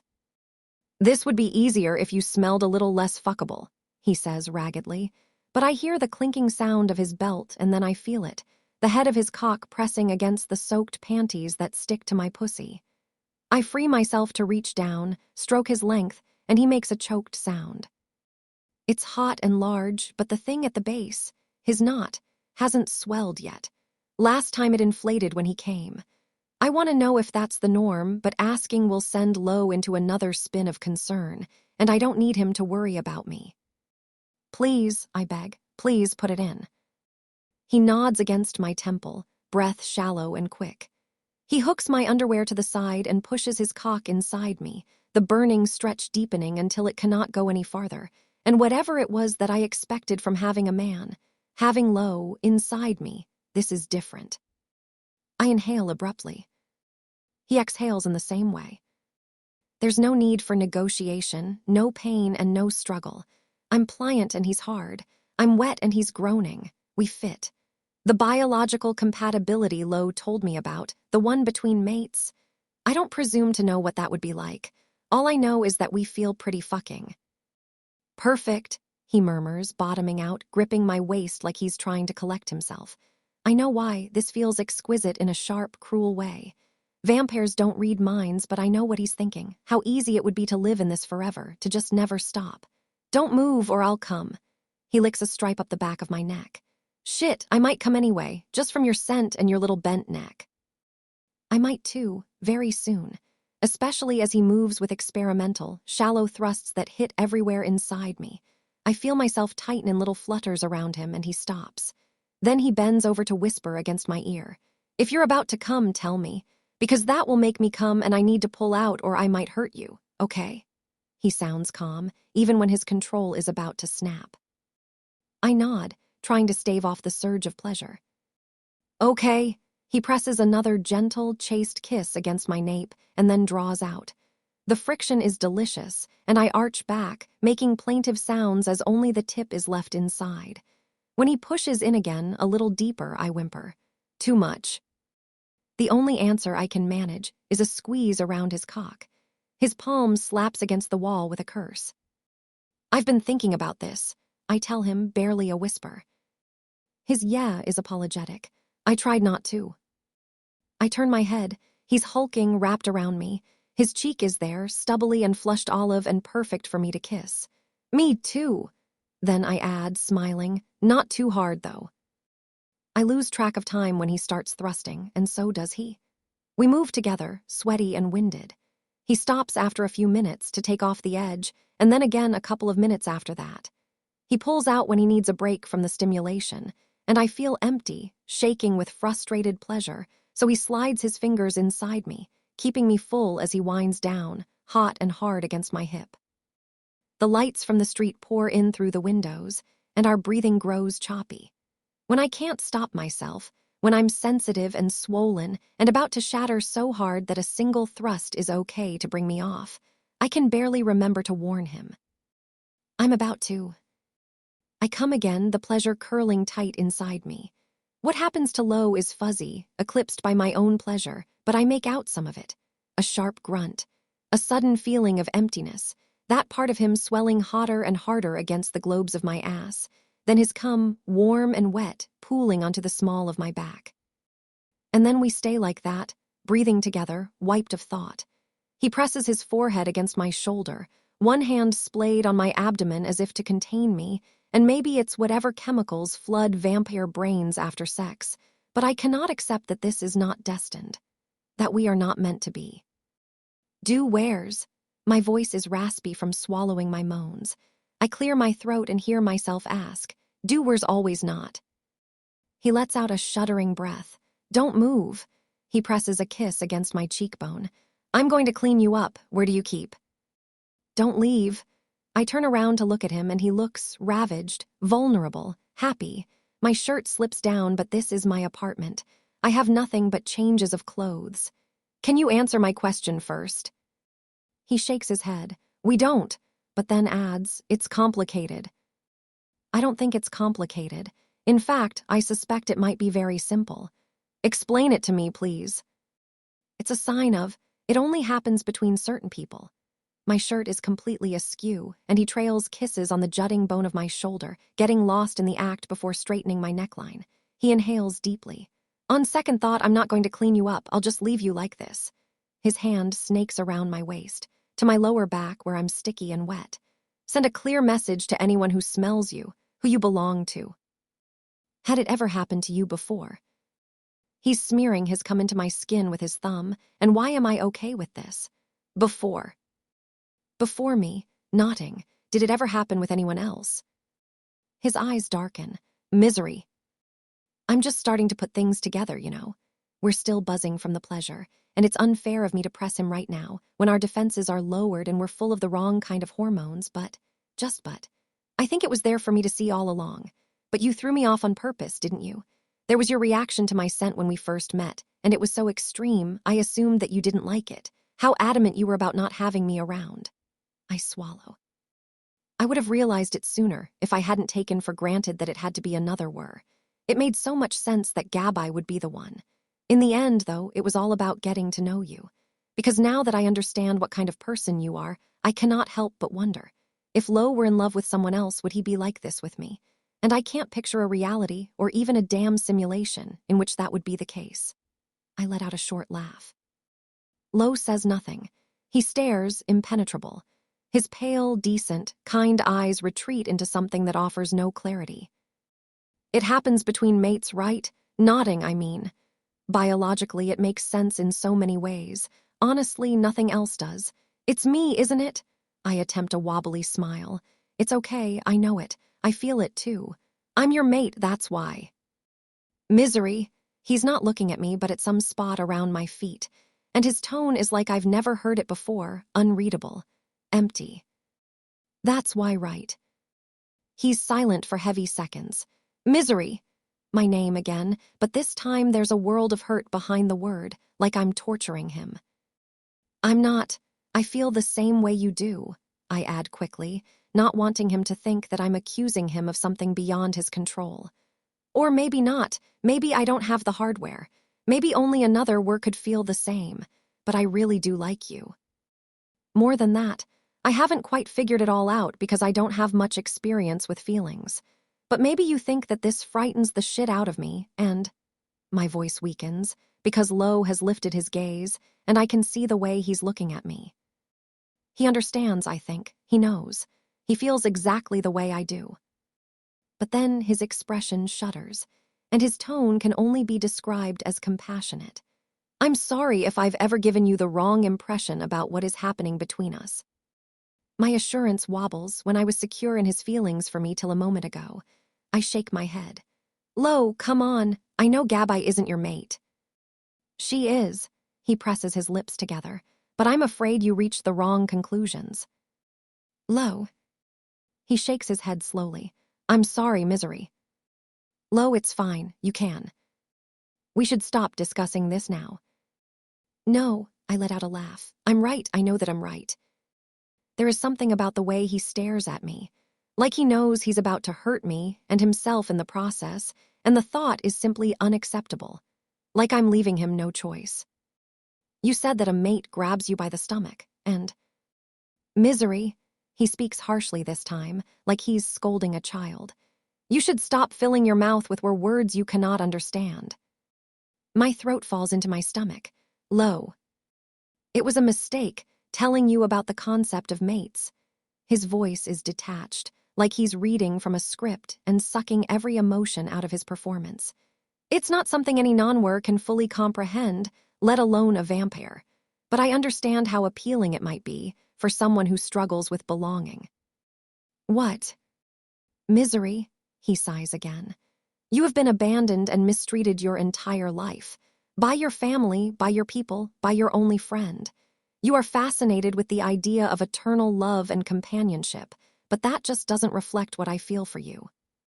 My heart cracks.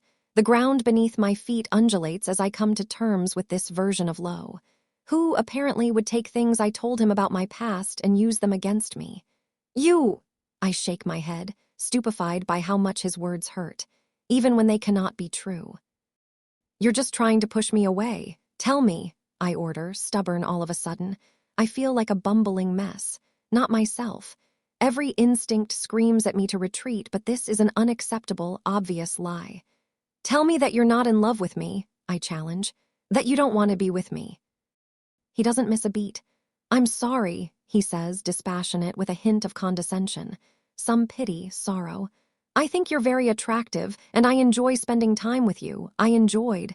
His voice almost breaks. I enjoyed fucking you, and I wish you the best, but... He shakes his head.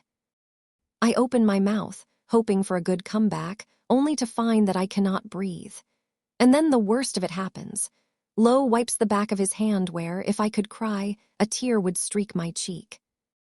The pain of his rejection is a fist around my heart. I see that this was a mistake, he continues. But it's for the best. You don't want to be tied to someone like me. You should be free. He almost stumbles on the last word, but recovers quickly. And from now on, you and I should probably be apart. Apart. I can find another place for you to live. His eyes are trained on a spot behind my shoulders. You're getting the wrong ideas, and I frankly don't want you to. A phone rings. His eyes dart away, annoyed, but when he steps back from me, it's a reprieve. I stare down at my feet, tuning out the soft conversation that ensues, trying to breathe through the crushing cold lodged behind my sternum. I was wrong. I misunderstood. I was mistaken, and he isn't, he doesn't. I'll be right there. Lo hangs up. When he addresses me, it's with his usual calm, as though our conversation never took place, as though nothing between us ever took place. I need to leave. He adjusts his jeans. I nod with difficulty. Okay, I'm going to have someone come pick you up and take you back into our territory. It's fine, I can just... It's dangerous, he interrupts flatly. So no, you can't. You may persist in not caring about your safety, but... He doesn't continue, just looks and looks and looks at me, and the silence between us grows intolerable. Okay, you can let yourself out. I'm going to shower and get changed. I head blindly toward my bedroom, but barely manage 2 feet before a strong grip around my fingers stops me in my tracks. I don't want to turn to him, but I do. and tremble when he leans in to kiss my forehead. He inhales once, hard. I feel his lips move against my skin into what feels like 3 short words, but probably is. For a second I wonder if maybe I was right after all, and my heart soars. Then he pulls back, and it collapses on itself once again. "Go," he orders, and I do. I've had enough of this careless, cruel brand of honesty for tonight. I walk into my room, and don't wait for him to leave before I close the door behind me. Chapter 26. He is being kinder to her than to himself, and hopes she can never realize it. There was never a bed in this apartment. I was happy in the closet, and whenever Serena stayed over, she made do on the couch. For the first time in my life, though, I wish I'd done the human thing and bought something soft to fall on. As it is, I settle for sliding to the floor and spending way too long with my forehead on my knees, trying to regain my bearings. Baby's first heartbreak, I guess. Whatever this pitiful, soul-rending feeling inside me is, it seems too dense to be borne. Because Lo is right. I've spent years being at home nowhere, and my best friend disappeared after the worst argument of our lives. Yes, probably voluntarily, and probably because she doesn't give a fuck about me, not nearly as much as I do about her. I'm no stranger to pain, to loneliness, to disappointment, but this pressure inside me, it's not solvable. The weight of it, how does one bear it? I find no answer by pressing my fingers to my eyes until I see stars. My shower takes 5 minutes. I valiantly try to scrape the rejection and humiliation off my skin, but fail. I barely have time to find a change of clothes before the buzzer rings, and Mick's voice informs me that Lo asked him to come get me. A heartbeat later, I'm sliding into the passenger seat of his car. "How are you, Misery?" "Good," I try for a small smile. "You?" "I've been better." "I'm sorry." I give him a cursory look, then another. Maybe taking care of someone else's distress will alleviate mine. "Is there anything I can do?" "No." I go back to focusing on the streetlights and wait impatiently for Mick to finish puttering around and start the car, but I don't know why. I have no reason to be impatient, because I have nowhere to be. No place to call mine. "Have you talked with Anna recently?" I ask. If Lo sends me elsewhere, I likely won't see her again. I guess I've grown overly attached to her too, because my heart squeezes even tighter. "No," Mick says, "but I think it's for the best." I lean my temple against the window. My head pounds with a dull kind of ache. Why is that? "It's complicated." I huff out a sour laugh and my breath mists the glass. The same fucking words as Lo's. What a cunning way to get out of telling the truth. "You were sure love to say." A bug prickles my skin and I swat it away. But when I turn around, what I find is not something I can make sense of. Mick, holding a small syringe, injecting it in my arm. I look up at his face, trying to parse what is happening. "I'm sorry, Misery," he says. His voice is soft and his eyes are sad, down-tilted in a way that makes my battered chest hurt even more. "Why?" I ask. Or I don't. The word doesn't make it out because I'm tired, and my limbs are heavy, and my eyelids so laden with iron that the darkness behind them feels too sweet to. Chapter 27. There is very little he wouldn't do. Very few people he wouldn't kill, just to ensure her well-being. When we were young, 11 or maybe even 12, before Serena managed to grasp the difference in our physiologies, she would sometimes get bored of spending her afternoons all alone doing homework or watching TV, and slink into my room to shake me awake when the sun was still too high in the sky. She'd be surprisingly ruthless, more forceful than her little body looked capable of. She'd grasp my shoulder and waggle it hard, with the force of a pack of Rottweilers chewing their favorite toy into a slimy chunk of plastic. That's how I know that she's here with me, even before I open my eyes. Vampires do not dream. Therefore, this commotion must be happening for real, and there is simply no other being in the city on this earth who could be this fucking annoying, I say. Or slur. My tongue is still asleep, far too cumbersome for my mouth and made of papier-mâché. I should open my eyes, at the very least one of them, but I suspect that someone embroidered my eyelids to my cheeks and then soaked them in superglue. Upon consideration, the best choice would be to ignore all of this and go back to my nap. Misery, misery, misery. I groan, don't yelling. Then going back to sleep bleach. The word tears my eyes open. I'm once again on a damn bed where I once again don't remember lying down. My internal clock is shot, and I have no clue whether it's day or night. I instinctively move my neck, ouch, checking for sunlight pouring in, and find no windows. I'm in a wooden attic, large and climate-controlled, with ceiling-high shelves full of books on every wall. There is a plate on the coffee table nearby with leftover pasta smeared all over it, and a small pile of soda cans and plastic water bottles.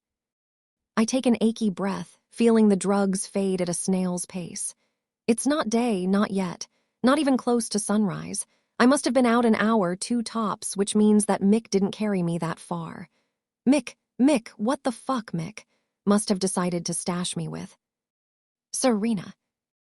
I'm with Serena. Holy shit, I mumble, trying to sit up straighter. It takes 2 attempts and substantive help from her to manage a still mostly prone position. Holy shit. Why, hello.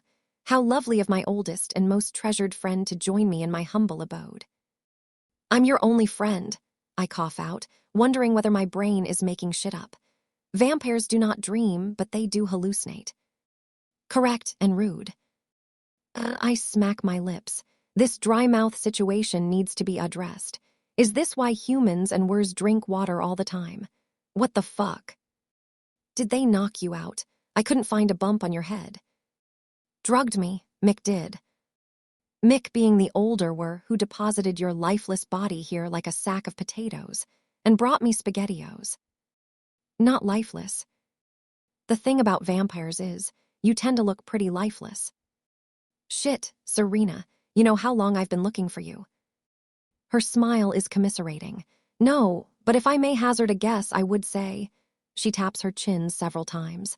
3 months, 2 weeks, and 4 days. How? She points behind her. She's been carving lines on the side of the bookshelf, tallying time in groups of 5 days. Shit, I whisper. There are so many. The physical manifestation of how long Serena has been gone and... Without thinking, I half roll, half push off the bed to hug her close. I can barely hold my arms up, and it cannot be a good experience for her, but she valiantly squeezes me back. Did you just initiate physical touch? What is happening?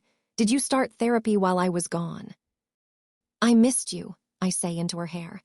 I didn't know where you were. I looked for you everywhere and... I was here. She pats my back, squeezes me harder. Where the fuck is here? I pull back to study her. She's wearing a pair of too large jeans and a long-sleeved shirt I've never seen on her.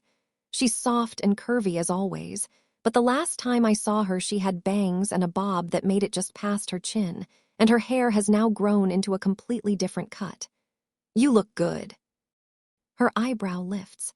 That's a weird thing to say in the let's exchange vital info stage of a joint abduction. It was a damn compliment. Fine, thanks. I was always very self-conscious of my forehead, as you know, but maybe unnecessarily. Maybe I'll spare myself the whole monthly trim. Okay, now shut up. Where are we? She rolls her eyes. I have no clue. And believe me, I've tried to figure it out, but there are no openings and the place is really well acoustically insulated. There must be at least 4 or 5 stories underneath us, just based on listening to the pipes in the bathroom. The guards who feed me are very careful not to show themselves or come near enough for me to guess their species. But now that your friend Mick is in the picture, I'd guess we're in territory. That doesn't narrow it down by much, though. Emery, she has to be part of this, and Mick must have been helping her all along. He was one of Roscoe's seconds, after all. I pinch my forehead. Why did you get yourself involved with the Wers? Excellent question. Would you like the long or the short answer? I've had plenty of time to workshop both versions in the last months. Did they hurt you? Are they torturing you or interrogating you, or... She shakes her head. They treat me well if you discount the perpetual infringement of my human rights, but they've never brought me out of this room, and I've tried. I've pretended to be sick. I've gotten aggressive. No dice. The guards are assholes of unspeakable proportions and refuse to talk to me. How did they take you? The last thing I remember was walking down the sidewalk on my way to your apartment from work. Then bam, I was here. I glance around the attic. What do you even do all the time? I've been catching up on sleep, reviewing my life choices, stewing in regret. Mostly I read. She gestures at the shelves. But the selection here is limited to the classics. I've read like 3 Dickens novels. Appalling. The Catcher in the Rye, too. God. And an entire mystery series I don't even like. She shrugs. Now, would you like to hear my theory on why someone even bothered to kidnap little old me, so you can say I told you so or something? Irritation fuels me enough to finally sit up straight. No, because I didn't tell you so. Oh, she nods, bemused. Well, this is a pleasant surper. I couldn't tell you so, because you hid the story you were working on and the shit you were doing from me. She frowns. Okay, well, at least let me explain. I already know. Whatever you're thinking, that's not it. I was actually. You were looking into the Wurs, or Thomas Jalakas, or financial crimes or something. You found out that Liliana Moreland is a human Wur hybrid, possibly one of a kind, and then got kidnapped for your efforts. Serena recoils. How do you? Your cat was. There was that butterfly alphabet thing on your planner, and I massage my temple. Just trust me when I say that I know, frankly, way more than I ever wanted about anything. Lo said that. Who's Lo? My heart pangs. I swat the memory and the pain away in one big swipe. The Wur Alpha, my husband. You know what, it doesn't matter. Tell me how they. She stops abruptly, does a double take, blinks at me multiple times. Did you just say? I sigh. Yeah. Misery. I know. Seriously. I know. I'm gone for 3 months, and after a lifetime of having literally no news, now you are married to a Wur Alpha. Yes. Oh my God. Technically, it's your fault. Excuse me. You think I got married because I found sweet Wur love on a dating app? I was looking for you. The entire time you were gone, in whatever way I could. That's how I ended up married to the brother of the very young, very innocent half-Wur girl you were willing to exploit, and now we're here. And I'd bet my entire collection of hacking tools that it's Emery who took us, and that Mick has been working with her behind Lowe's back the whole time. I bet. You know what? I bet Emery knows that Anna is a hybrid, and wants to make sure that Anna can never serve as a symbol of unity between the Wurs and the humans, and the way you were snooping around put you on Emery's radar. And Serena, it was so fucking hard for me to find you. It all comes out so quickly, I barely have time to keep my tone in check. But I regret it instantly when Serena's hand comes up to press against her chapped lips. Her nails are bitten to the quick, a habit she grew out of years ago. It's just, she swallows, I wasn't sure. Sure of what? That you'd be looking. We had that fight, and her voice breaks a little. I kind of said things I didn't mean, and I figured that maybe you were done with me. I stare at her, momentarily speechless. Maybe the larder beetles have eaten her brain. Dude, I didn't know that was an option. She lets out a small laugh, a little shakier than her usual. I just had a lot of time in here to think about what I said. I nod, poke my tongue around my very dry, very sour mouth. I had lots of time out there, too. We regard each other. If we were better people, less screwed up, we'd probably be able to say something like I love you, or so glad to be together again, or a slightly more macabre thank fuck you're not dead. But we both stay silent, because that's what we do. We both know the unsaid, because that's who we are. Serena clears her throat first. Shall we consider the matter archived for the moment? She asks. We can clip each other's nails when we're out of here or something. Excellent suggestion. Let's focus on what to do. She takes a fortifying breath. I've actually been working on a plan. Let's hear it. It involves staying here, building a life, growing old, developing cataracts. I smile. You always had the worst fucking plans. She laughs, and I laugh. And then we laugh some more until the whole thing sounds less like laughter and more like slight hysteria. And God, I missed this. Another plan, she says, wiping her eyes and lowering her voice, that I've hatched in the past 3 minutes is to lure the guard at the door and use your vampy magic to thrall them into letting us go. I scowl. You know I can't do that without touching people. Misery, babe. What? I doubt there's another way. We could fight. There's 2 of us and we know self-defense. They won't come inside. Everything is handed to me through that opening. She points at the square panel in the door. But now that you're here, we might be able to trick them. I could distract the guard long enough for you to get a hook in him. I shake my head, fully aware that I'm not saying no. This could go so badly. They wouldn't take it out on you, she points out. You're the daughter of a vampire councilman and I guess the wife of a alpha. She pinches her nose. Unlike me, you're a valuable hostage to use in negotiations, and this Emery person must know that. If anything, they'd take it out on me, which is also unacceptable. She bites the inside of her cheek. I really would love to get out of here, spend more time with Sylvester. Sylvester. My cat. I glance away guiltily. About that. I swear to God, if you tell me that you let my cat starve or choke to death on my yarn or get eaten by a raccoon. I did not, even though he'd deserve it. However, his name is now Sparkles, and he's grown very attached to Liliana Moreland or vice versa. I ignore her withering look. There's nothing but cats in the world, and Sparkles is mediocre among them, so I'll get you another one if we ever. A knock at the door, and we both startle. Yeah, Serena calls. She pushes me out of sight, even when the door and the food slot stay closed. I have a bag of blood for the vampire. Who's that? I whisper. Bob. I tilt my head. Who the hell is Bob? It's a name I made up for the guards. They're all Bob. And then louder. Misery S not feeling well, she yells, which is true. I feel like total shit. I think the drugs might be about to kill her or something. What the hell? I mouth. I cannot deal with a Serena plan right now. Well, that's above my pay grade. I can't do anything for a leech anyway. She is vampire royalty. Whoever your boss is, do you think they'll be pleased with you if she dies under your watch? There are a couple of muttered curses I can barely make out. Then the slot opens. What's going on? I look at Serena, stumped. All she does is gesture vaguely at me, probably trying to telepathically transmit her plan. I scrunch my face into a raisin, hoping to cringe myself out of this world. When that doesn't work, I reluctantly make my way to the door. The opening is at head height, but because of the way the attic is built, Bob's view of the inside is limited. There is something wrong with my... I tell him once we're face to face.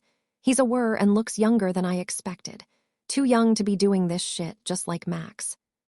Fuck you, Emery, and fuck you, Mick. He mutters something about leeches whining and asks, what's wrong?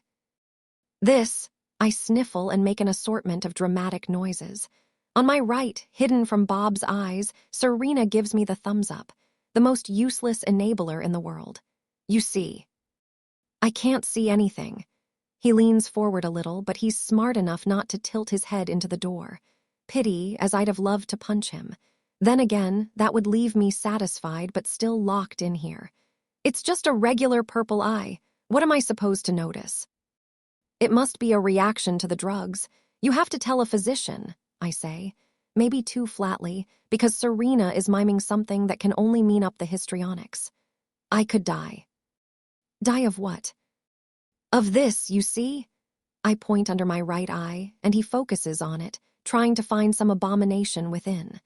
When my intraocular muscles start twitching to initiate the thrall, I put everything I can into the movement, hoping to get a quick hook. For a moment, it does work. I anchor myself just below the surface, Bob's confusion obvious in his slack mouth and empty eyes. I have him, I think. I have him, I have him, I have him. Then he frowns and pulls back, and I realize that I failed. Abysmally. Did you? He blinks at me twice, and the realization dawns on him. Did you just try to thrall me, you fucking leech? He is furious, so furious, he thrusts his hand through the opening and comes for my throat. And that's when Serena reminds me of something. How fucking badass she's always been. Moving faster than I thought possible for a human, she snatches Bob's wrist, bending it at an unnatural angle. Bob yelps and immediately tries to pull back, but my half-assed thrall must have affected him somehow, because despite his worst strength, he seems too weak to escape Serena's grip. Open the door, Serena orders. Fuck no. She bends the wrist farther. Bob squeals. Open the door or I'll do this. She snaps his thumb. I hear it pop out of its socket and it's disgusting. To all your fingers. It takes two more, but Bob unlocks the door. Despite his worst strength, it's clear that he's not a trained fighter, and it takes us little effort to switch places with him.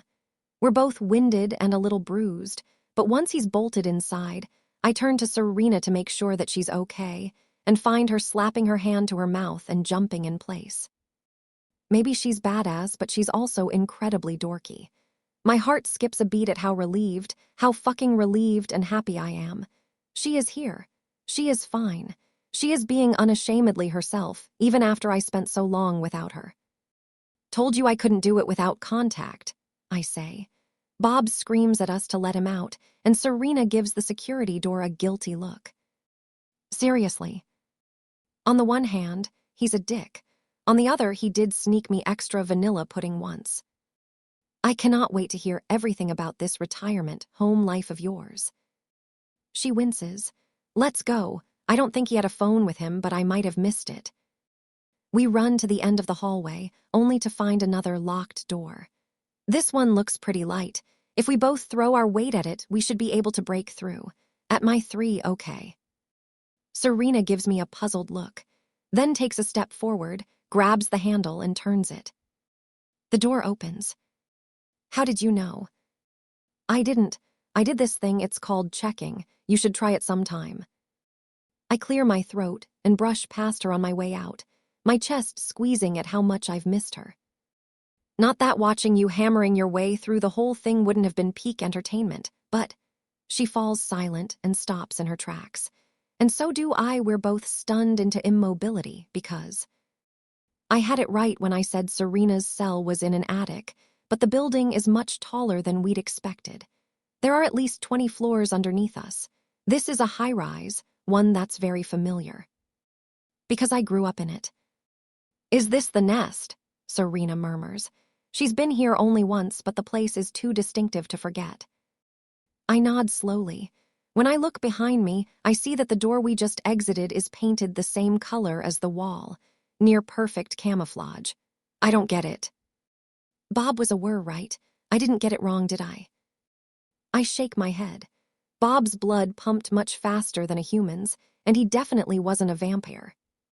So we were guards, and the Mick guy brought you here, but we're in vampire territory. How? I don't know. Serena shakes herself. We can figure it out later. We need to get the hell out of here before someone catches us. I nod and start down the stairs. About halfway through the first flight, Serena takes my hand. When we reach the end, I lace my fingers with hers. I have no clue what's going on, but Serena is here, and everything will be all right if... Stop, a voice says from behind us, a very memorable one. Fear creeps up the back of my neck. I spin on my heels to find Vania smiling at me. I'm going to need you to come with me. One last time, misery. Chapter 28. He didn't think he could love her more, but she is a constant surprise. Serena and I are fairly well trained in self-defense, but Vania is my father's most skilled enforcer. She's holding not one, but 2 knives, and is flanked by 2 guards, the same who escorted me into vampire territory all those weeks ago. Attempting to take them would be severely idiotic, and Serena and I are not quite that bad. So we march in front of her, hands raised over our heads, and follow her directions. Aware that should one of us decide to run, the other would end up with a knife in her back. Let's be real. Serena would end up with a knife in her back. I would probably just get dragged by the ear in front of my father. Because we're at the nest, and Vania answers to him and no one else. If they murder me, avenge me, Serena whispers. It's nice, all this faith she seems to have in me. Any preferences on how? Be creative. Father is waiting in his office, once again sitting in the high-back leather chair behind his massive wooden desk, surrounded by 4 more guards. His smile doesn't reach his eyes, and he doesn't stand, nor does he offer us a seat. Instead, he leans his elbows on the dark mahogany and joins his fingertips in front of his face, waiting for me to say something. So I don't. I'm hurt, betrayed, shocked at my father's involvement in something this egregious, but I'm also not. No point in being surprised by a notoriously ruthless, selfish assassin when they stick a knife in your back, even if they are a relative. It's a totally different story when the stabbing is done by someone you consider to be a kind, decent person, someone you consider a friend. My gaze lands on Mick, who stands by Father's desk like one of his enforcers would. It lingers for as long as it takes for Mick to lower his own eyes. He looks ashamed, and I'm okay with that. Why? I ask him flatly. When he says nothing, I add, it was you, wasn't it? The grooves at the sides of his mouth deepen. Is Emery even in on this? Or did you just talk everyone around you into believing that she was targeting Anna because the Loyals were a convenient scapegoat? He looks away in what can only be confirmation, and my fists curl with fear and anger. You're despicable, I want to say, I hate you. But he seems to be already filled with self-disgust. Why? I ask again. He has my son, he whispers, looking at Father, who has the self-satisfied expression of someone who checkmated everyone in the game. Then you should have told Lo. Mick shakes his head. Lo couldn't. Lo would have done anything for you, I hiss, nauseous with rage. Lo would die himself before he let anything happen to a pack member. You've known him since he was a child. He's your alpha, and yet you don't understand him at all. Anger bubbles. I can't remember the last time I spoke this harshly to someone. The poison, it was you, wasn't it? Did you also send Max after Anna? Misery, Father interrupts. You are a never-ending source of disappointment. My head whips in his direction. Yeah, since you've been taking people hostage and blackmailing them, I could say the same, but the bar was already so fucking low. His eyes harden. This is what you miss, Misery, why you could never become a leader. I snort, because I don't go around kidnapping people. Because you have always been selfish and close-minded, stubbornly unable to understand that the ends justify the means, and that things like fairness and peace and happiness are bigger than one specific person, or than a handful of them. The good of the most, Misery. His shoulders rise and fall. When you and your brother were little and the need for a collateral arose, I had to decide which one of you would have the grit to take my place on the council, and I'm glad I chose Owen over you. I roll my eyes. There's a good chance I won't be alive when Owen's coup goes down, but boy, do I wish I could witness Father shitting himself. Why do you think vampires still hold power, Misery? All over the world, our communities have been splintering. Many of them don't hold their own territories and are forced to live among the humans. And yet, despite our dwindling numbers, here in North America we still have our home. Why do you think that is? Because you so selflessly kill everyone who stands in your way. Like I said, a source of disappointment. Because of your strategic alliances within this geographical region, Serena answers evenly in my place. Everyone turns to her in surprise, as though her presence was a forgotten thing. Not by my father, though. Miss Paris, he nods courteously. You are, of course, correct. In the past 100 years, humans and Wurs have alternated between ignoring each other and being on the brink of war because of border disputes. They both have advantages over vampires, physical and numerical, but they've never even considered leveraging them, because the vampires have somehow managed. Well, not somehow, Serena explains, a trace of that bitterness in her tone. Through the collateral system, you cultivated a very beneficial political alliance with the humans. And the Wurs knew this, just like they knew that any overt attack on vampire territory would unleash human military power on them. That's how you kept yourselves safe through the decades, despite being the most vulnerable of the 3 species. Very thorough, Father nods, satisfied. I imagine there's more. For instance, I'm certain that if we were to look closely at the border skirmishes between Wurs and humans in the past few decades, we'd find that they were facilitated by vampire action. Just like I'm certain that considerable bribes were involved. Governor Davenport is undoubtedly not above accepting them. Father doesn't deny it. I see the weeks you spent reading improved your reasoning skills, Miss Paris. Her chin lifts. My reasoning skills have always been on point, fuckwaffle. Must be the first time Father has been called that. It's the only explanation for the mildly outraged, mostly baffled hesitation that fills the room. No one knows how to respond to an overt insult, because unlike subtle jabs and assassination attempts, in Father's world they are not a thing. Eventually, after several awkward seconds, Vania steps forward and raises her hand to hit Serena. I angle myself between the two of them, which in turn has Serena wanting to protect me. But Father puts a stop to that by ordering, "Let them be. We want them both intact for now." Vania glares at Serena. At a flick of Father's wrist, two of the guards come to stand next to us. The implied threat is crystal clear.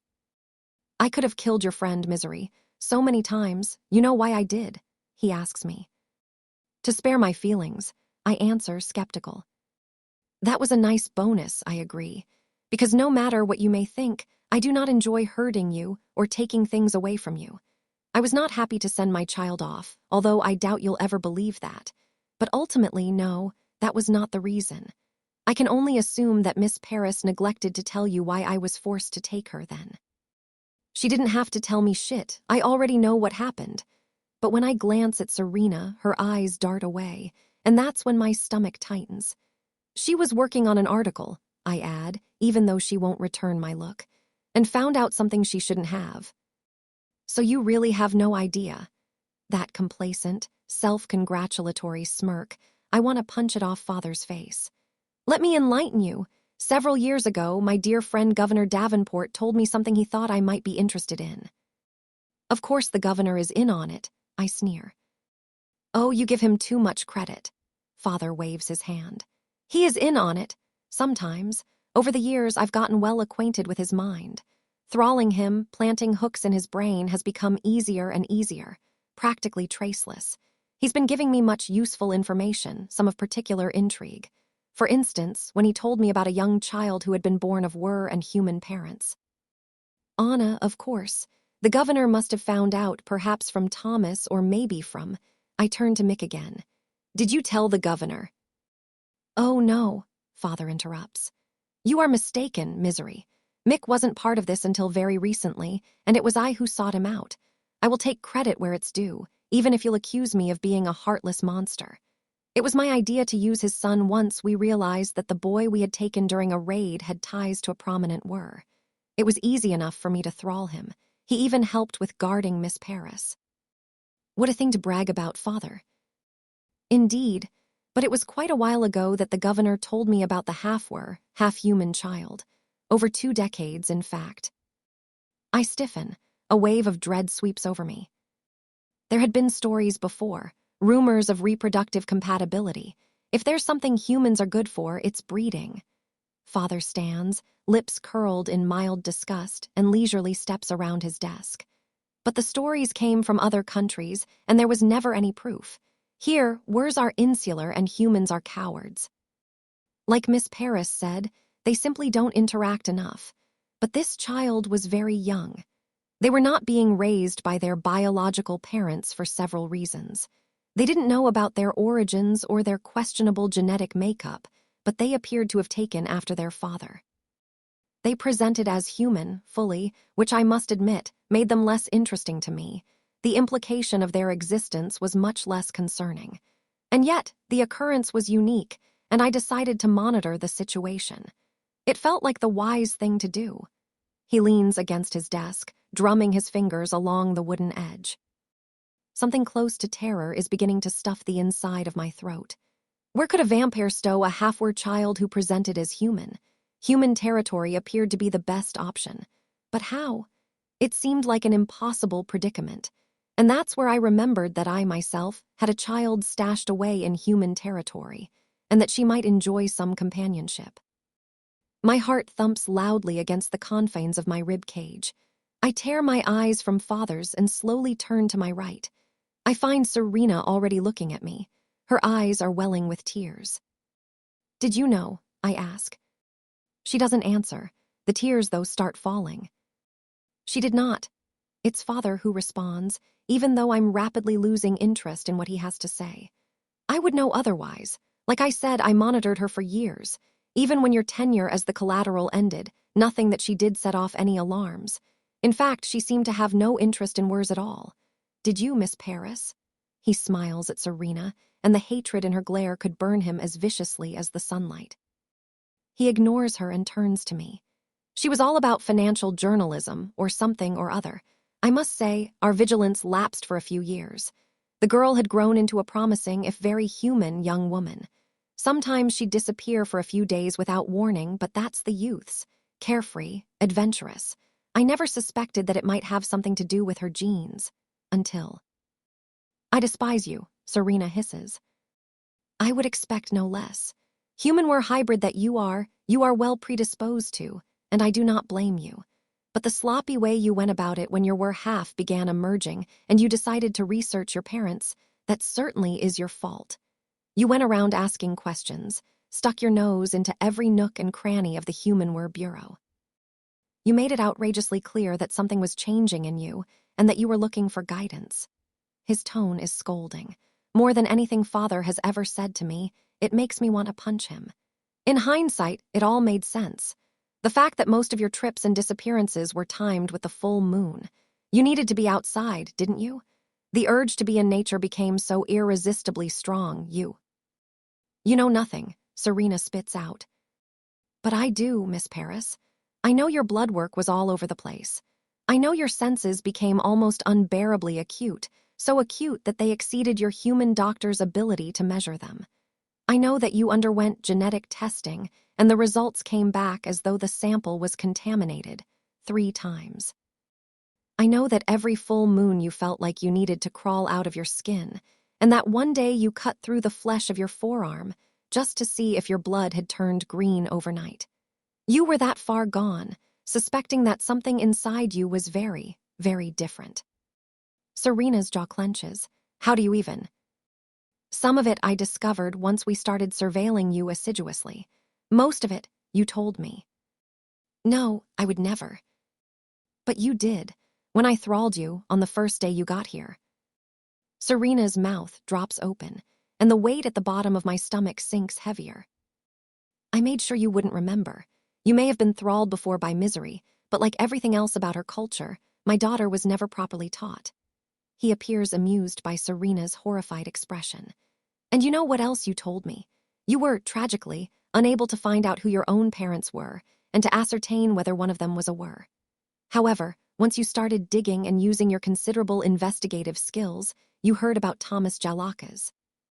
Thomas was an interesting man. He'd been working for the Bureau some years earlier, had struck up a relationship with one of Roscoe's seconds, and I believe we all know how the story goes. Or maybe you don't, Misery." His eyes laser onto mine. "The Were woman became pregnant. Thomas, understandably, didn't believe her when she told him that the child was his.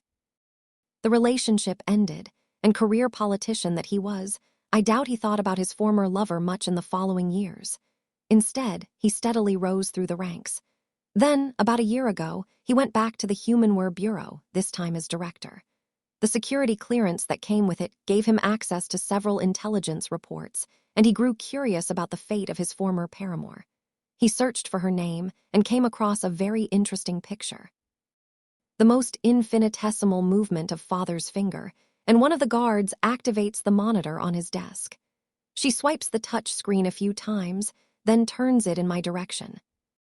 I recognize Maria Moreland from the picture in Lowe's room, and Anna, who's holding her hand, from some of the best moments in the last month of my life.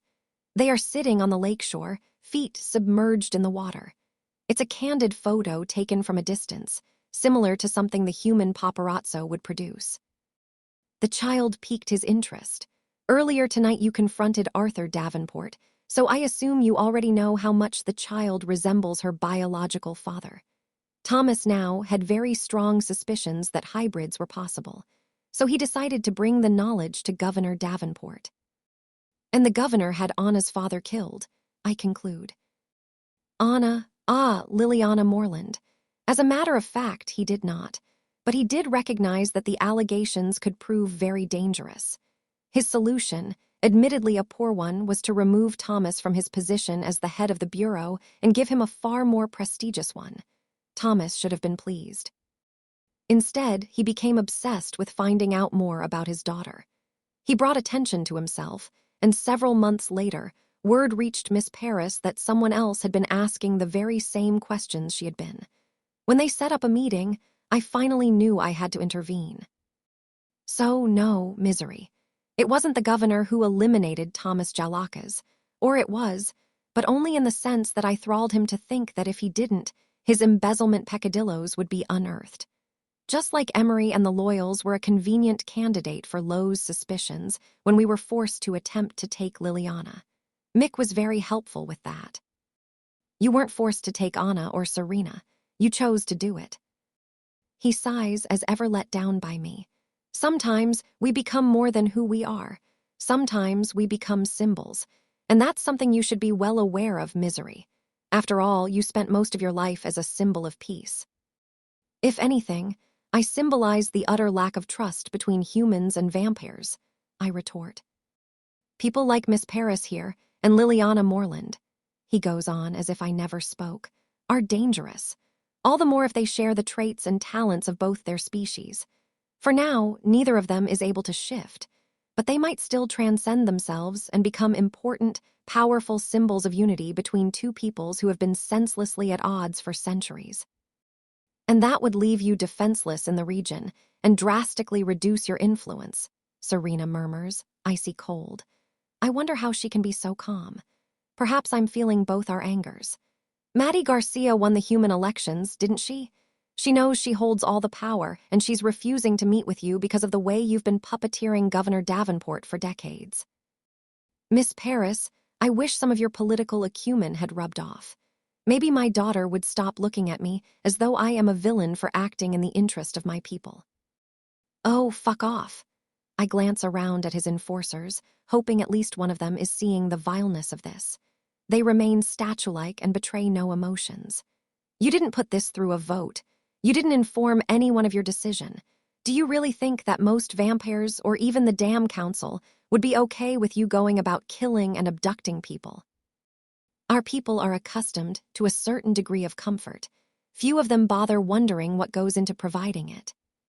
Why haven't you killed me? Serena asks, as though our exchange is a pointless tangent. She's not wrong. A difficult decision, he concedes to her. But as we know nothing about hybrids, you seemed of better use to me alive. And yet you tried to kill Anna, I snap. The look he gives me is first puzzled, then half amused, half pitying. Oh, Misery, is that what you think? That it was Liliana who I tried to kill? I glance at Mick, confused by father's words, and his expression has turned into something compassionate that I simply cannot. The loud knock at the door startles me. With the exception of Serena, the rest of the room is unsurprised. Just in time, please enter. Another of father's enforcers comes in first. Right behind him is Lowe, eyes deep set and hooded, face stony. My throat knots 1,000,000 times over, then sinks into my stomach when Owen follows him inside. His lips are bent in a shallow, enigmatic smile, and the reason is instantly obvious. He has Lowe in handcuffs, because Lowe is not here of his own free will.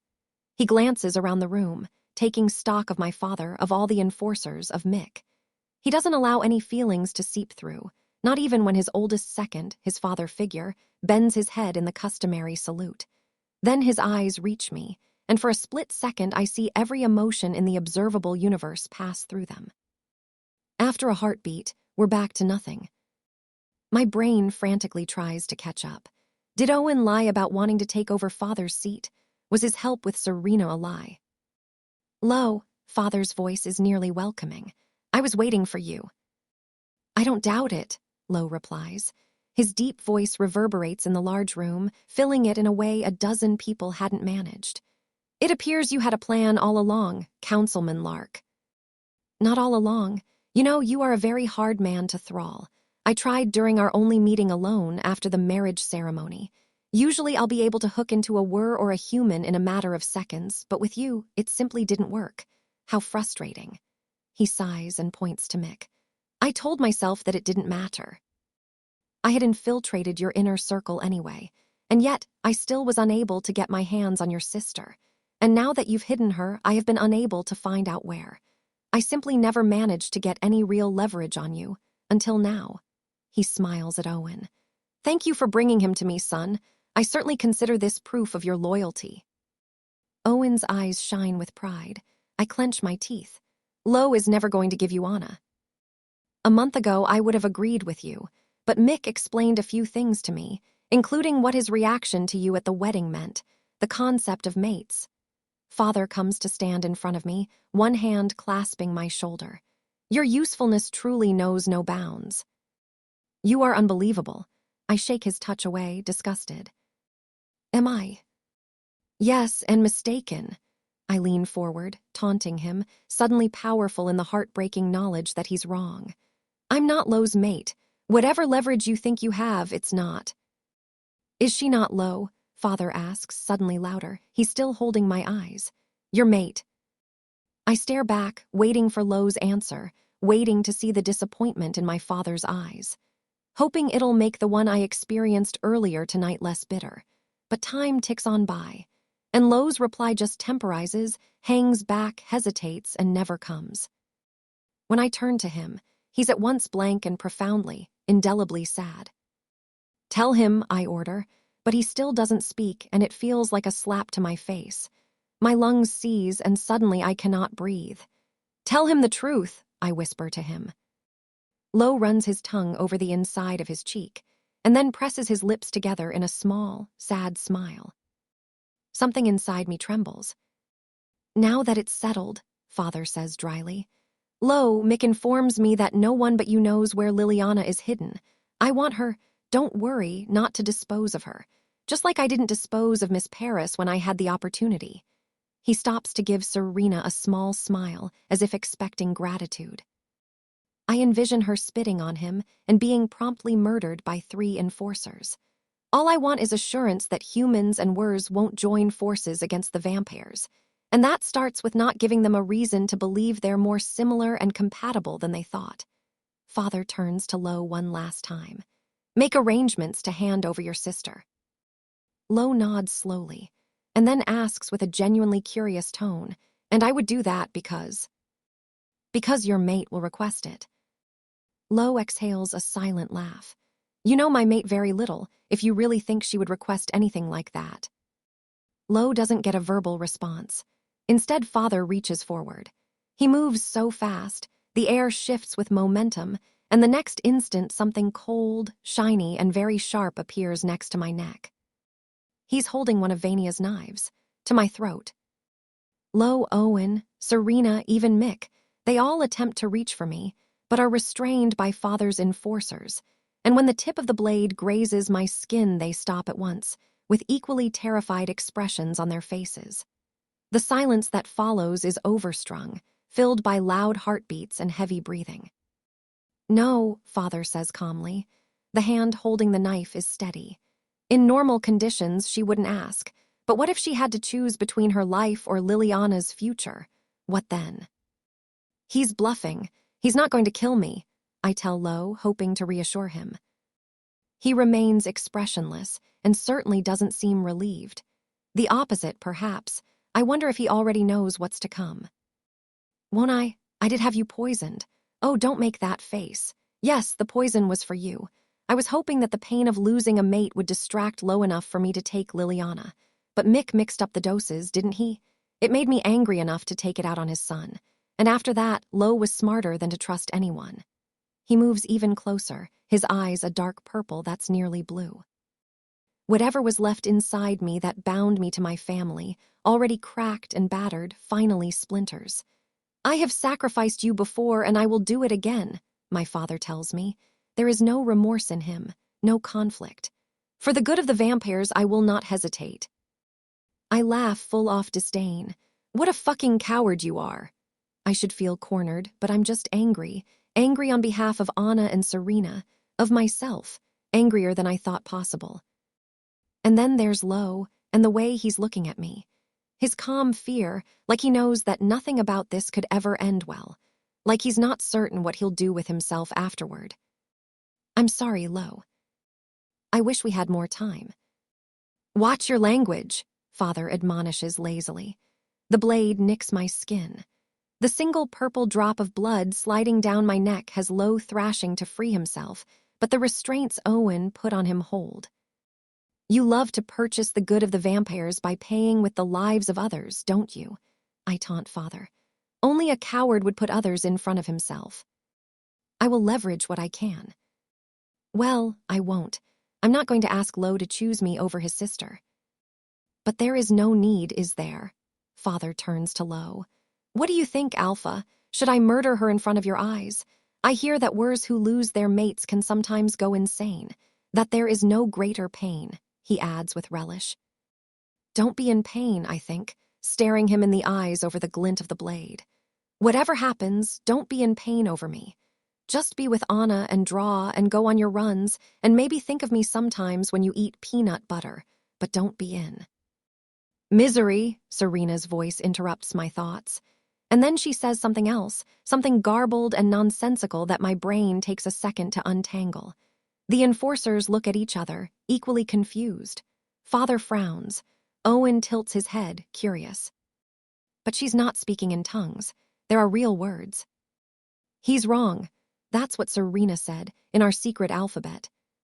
Without looking away from Lo, I ask, about what? About whether I can shift.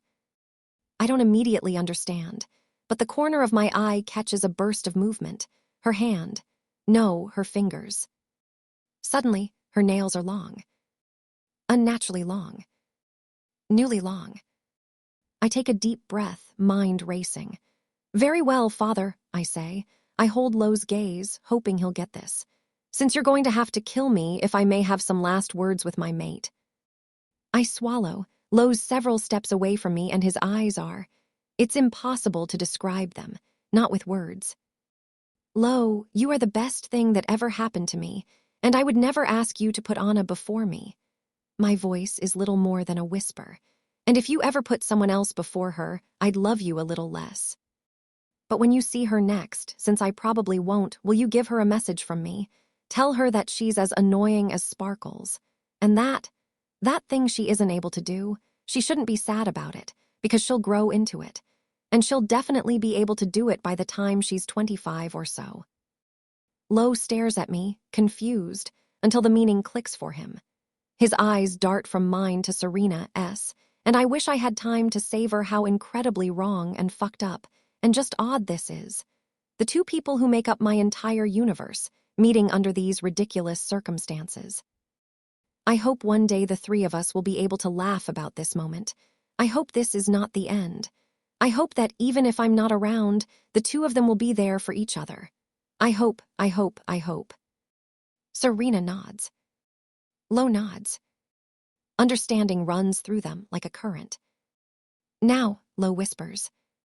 All of a sudden, Owen steps forward. In a lightning-quick moment, Lo's restraints are undone and his body begins to shift, contort, merge and turn and transform. I turn to look at Serena and find that she's doing the same, the perfect, blindsiding distraction that none of the guards saw coming. Nor Vania, nor Father. What are you? He only has the time to say. Because two large, majestic white wolves fill the room. The noise of tearing flesh rises above the screams, and I watch the two people I love the most hold absolutely nothing back. Chapter 29. There are many matters to settle, and his pack needs him more than ever, but he cannot concentrate on anything but her. He understands why some alphas take vows of celibacy and renounce love. She distracts him. His feelings for her, they distract him. There is something I'll never, ever let myself live down. Not until the day I kick the bucket. Not until the moment I vanish into the nothingness of matter. In my weeks of living with the Wers, it never occurred to me to wonder where their clothes went when they shifted to wolf form. It's so stupid of me. And in the aftermath of the scariest night of my life, sitting in the nest's stairwell, with Gabai treating the puncture wound Father's knife cut into the flesh of my collarbone, I simply cannot let go of it. Did you think they'd transform with us? Sartorially. Alex leans against the handrail. He's sticking around for no reason other than to mock me. Or maybe he's genuinely interested. I cannot tell. All I know is I miss when he was terrified of me. You thought that the end result would be a wolf in a little sweater vest and a bow tie. Just to be clear, is that what you expected? I don't know what I expected, but Serena's top was all tattered and stuck around her neck, and I'm just saying that it was disturbing to watch a pink shirt dangle from her while her teeth sank into Vania's throat. I rub my face with my palms, hoping to unsee the past 2 hours. When I look up again, Ludwig and Cal and another handful of seconds are walking down the hallway to Father's office. They stop in front of us and we all know they were interrogating Mick. I wonder if it still looks like the Astor in there, purple and green blood splattered all over the walls. The most gruesome of flowers, finger painted by the world's creepiest child. Is she still talking about the clothes? Ludwig asks. Alex nods with a deep sigh. Gabai bites back a smile. I just want to know what the hell she was thinking would happen to them, Cal mutters. I didn't think, I say, defensively. Obviously, Alex mutters. Shouldn't you be intimidated by me? Also, what are you doing here? This must be the most words in vampire territory ever. It was determined that an IT expert might be of use, and frankly, you lost all of your intimidation points. I can still drink you dry, nerd. Owen arrives to interrupt our bickering. Are you done here, misery? I need you with me for a moment. I follow him down the staircase with one last glare at Alex, mostly in silence. Owen got a bit beaten up during the fight. His black eye is courtesy of Vania, or maybe that auburn-haired guard who escorted him in. From the way he carries himself, I suspect his entire right side is bruised, too. When we turn into a dark hallway and are out of earshot, I ask quietly, are you okay? I should ask you that. I mull it. I'd feel better if I could speak to Serena. She's with the ginger, the girl, not the guy. Juno, I know. Apparently, she doesn't quite have the whole turning into a beast and then back into a person thing down, and she's still working on controlling her. I don't fucking know, wolfy impulses. Red took her for a run too. I know, I repeat, I'm still worried. And it's not turn. What do you mean? The words prefer the term shift. He gives me an appalled glance, like I'm a first-row nerd yelling teacher, pick me, and then stops in front of a closed door. I saw your face when I stepped into the office. You thought I was going to screw you over, didn't you? I resist the temptation to avert my gaze. You did come in holding my husband captive. That was his idea. I called him about an hour after you guys drove away. We were finally able to get footage of the break-in in Serena's apartment. So that's why Lo left after we. Better not think about that. Let me guess, it was Mick. He nods. I showed Lo the recordings and he immediately recognized him. Misery, he freaked the fuck out. Yeah, Mick and Lo go way back. No, he freaked out because he knew that you were with Mick. I thought your boy Toy was a pretty even-tempered guy, but he's actually blood-curdling. I don't bother to deny it. And what did you do? The Wurs were still monitoring the governor to see what his next step would be, and he made a call to Father. At that point, it became clear that they were collaborating on something, and that Mick was aiding them. Lo told me to call Father and lie. The story was that once you and Mick disappeared, Lo contacted me to find you because he thought I might be willing to help, and instead I took him captive. You've seen the rest. He squints at me. Again, it was his idea. I didn't say anything. I'm not going to screw you over, misery. I nod, feeling almost close to my twin. It's long forgotten but familiar. Neither will I. Very well then, he points at the door. You ready? He doesn't say what's inside, but I already know. Lo is wearing a pair of jeans he must have found somewhere, and nothing else. He turns our way when we come in, but remains leaning against the wall, patient. A few feet from him there is a chair and, cuffed to it, a vampire. Father. He's covered in blood, mostly purple, But then again, so am I and so is Owen and everyone else who was in that office during the carnage. When Alex arrived on the scene, his first question to me was whether all the blood was making me hungry. Once we're back in Were territory, I plan to smear a pancake on the inside of a toilet and ask him the same. If I ever go back to the Wers. My eyes meet Lo's, briefly and for entirely too long. What passes between us is too combustible a moment not to glance away immediately. "You okay?" he asks. "No, yeah, you." "Yeah," he means no, but for now it doesn't matter. Father is blindfolded, I assume to save some moron from wandering in and getting themselves thralled within an inch of their life. The headphones they put on him must be noise-canceling, but he knows exactly who's in the room, from heartbeats and blood scent alone. His enforcers are gone, and so is his power. For the first time in his adult life, he's defenseless. I close my eyes and wait for feelings of any kind to hit me. None arrive. "May I?" Owen asks cordially, pointing at Father. Lo nods, observing him calmly as he rips off the blindfold and the headphones. Owen crouches down, sitting on his haunches. It's my first time witnessing an interaction like this one. My brother as the active, dynamic part and Father restrained and unmoving. Weak, losing. They regard each other. It's Father who finally breaks the silence by saying, "I want you to know that I would do all of it again." His voice is too strong for my taste, almost obscenely calm. I wish I could watch him beg for mercy, see him doubt his ridiculous righteousness and the courage of his stupid convictions. I wish he could suffer even just an ounce, even just at the end of it. I wish there was some comeuppance for everything he has done. And then I don't have to wish, because after nodding pensively, Owen grins, wide. "Fair enough. What I want you to know," he promises, voice low and clear, "is that as I take over your place on the council, I will work hard to undo every shitty little thing you have built in the last few decades. I'm going to broker alliances with the Wers and with humans that won't just benefit us. I'm going to do everything I can to facilitate truces between them. And when this area is at peace and the vampire's influence is reduced to near insignificance, I'm going to take your fucking ashes and scatter them where the borders and the entry points used to be, so that Wers and humans and vampires can step over them without even realizing it. Daddy."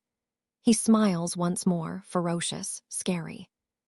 "Wow, my brother is. Wow. Misery, anything you'd like to say to this wretched piece of shit before he can no longer hear you?" I open my mouth, then think better of it and close it. What could I tell him? Is there anything that would hurt him even 100th of how much he has hurt me and the people I love? Maybe only. Nah.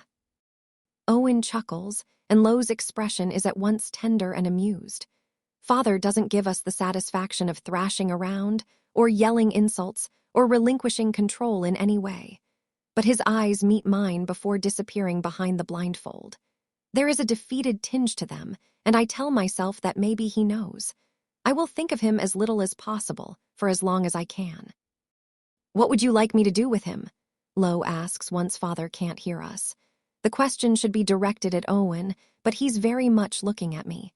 Perhaps this is not a leader working on behalf of his people, but a Were asking a question to his. I hang my head. No, I'm not even going to think about the word. It's been abused and dragged in the mud enough for tonight. What happens if he stays alive? Actually, what happens if he gets killed? Would there be repercussions? There is no official body regulating Were-vampire relationships. Yet, Lo adds, I assume that it would be up to the Vampire Council to seek retribution or punishment on your father or on whoever executed him. Whoever takes his seat is going to have some say in that. Oh, and then.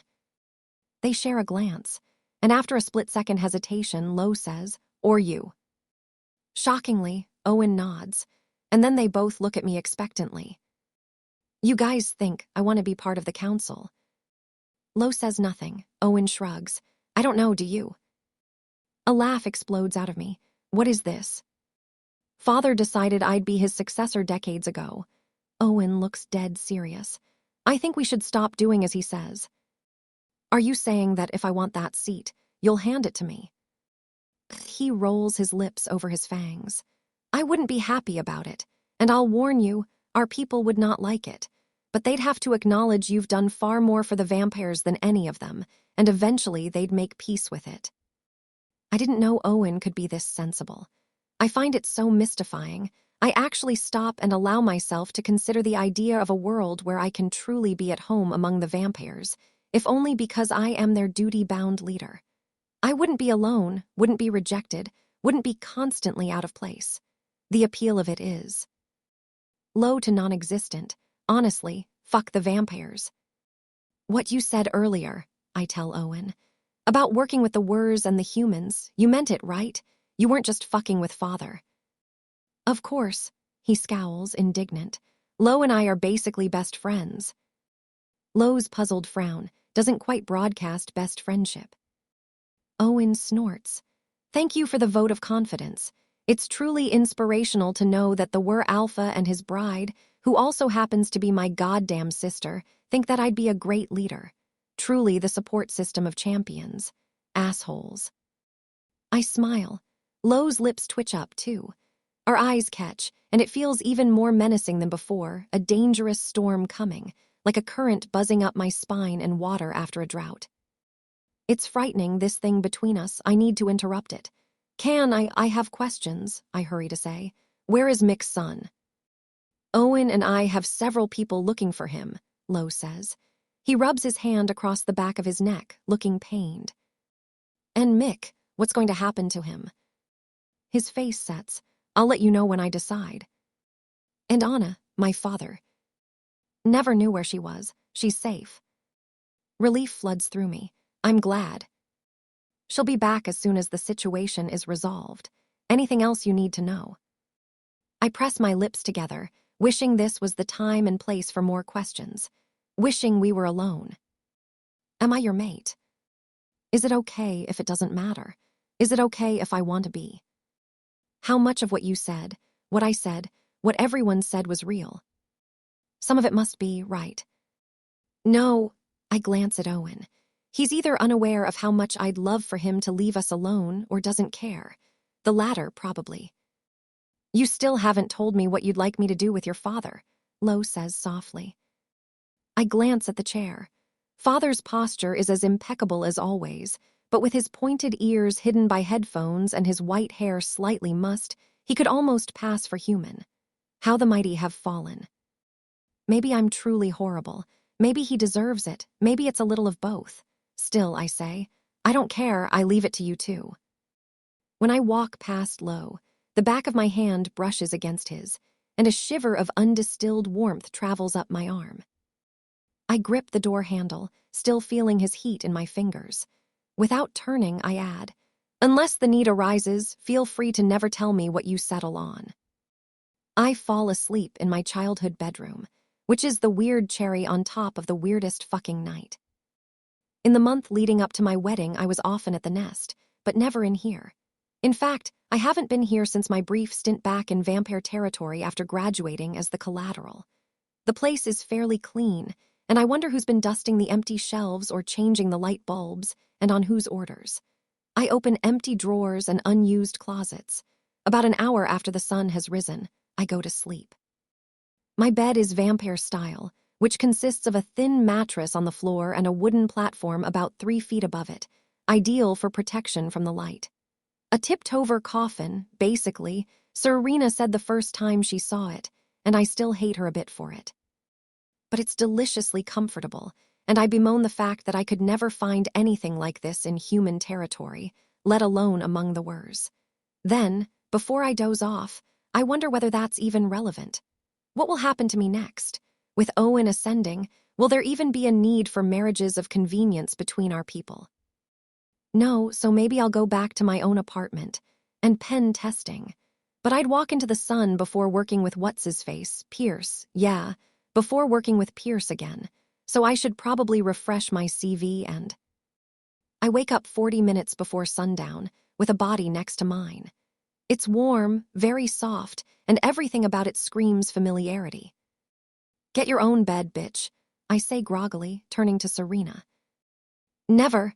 She yawns huge with no consideration for her stinky breath or my poor nose. So, I reach up to clean my eyes, and can still smell the vampire blood under my fingernails. I should take a shower. Let's just get this over with, she starts. I know you're mad, but... Hang on, I'm not mad. She blinks at me. Oh. I'm not going to. I'm not mad, I promise. She searches my face. But.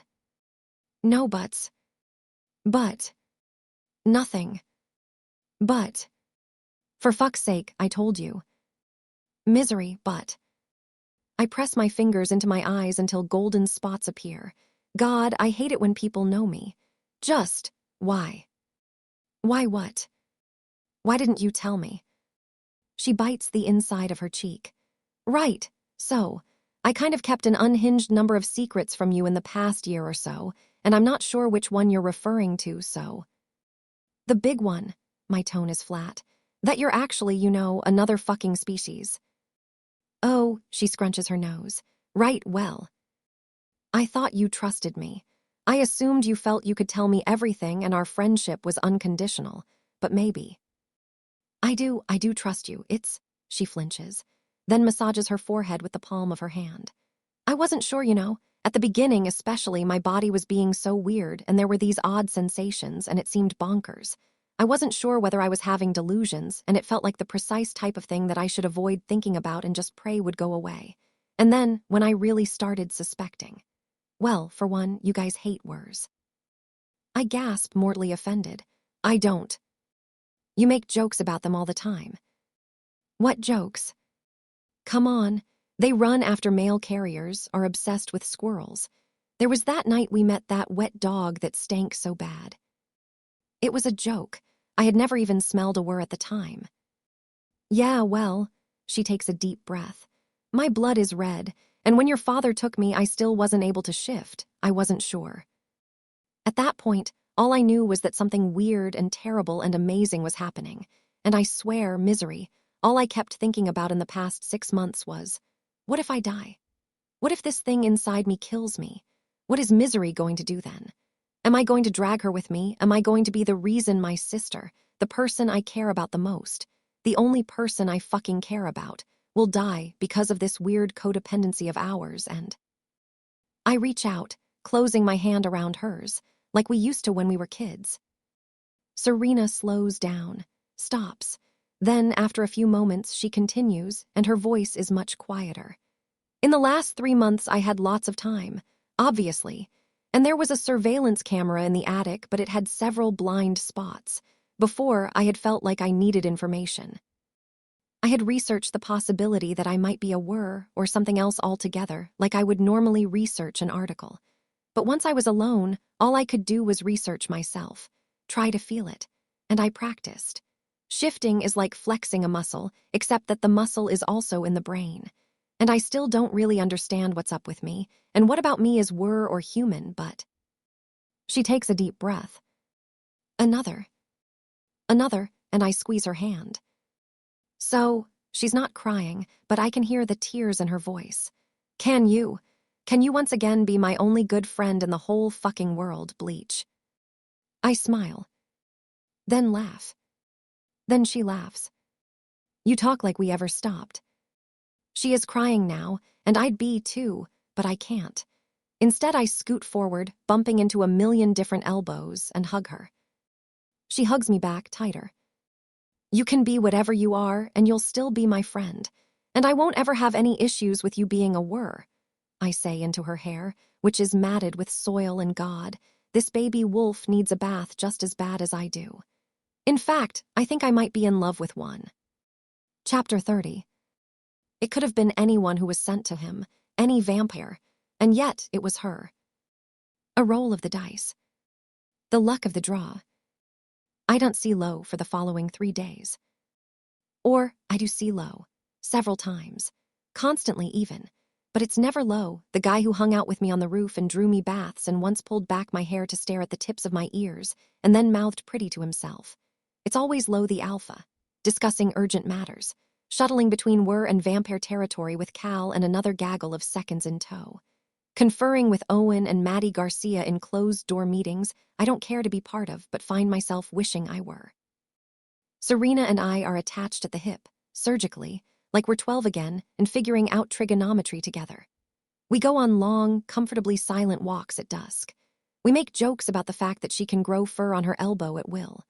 We hang out in my room, Serena reading up on everything that's happened while she was cut off from the world, me blinking sleepily at the black dots on the ceiling, trying to figure out whether they're tiny bugs or specks of dirt. Somehow, I'm always wrong.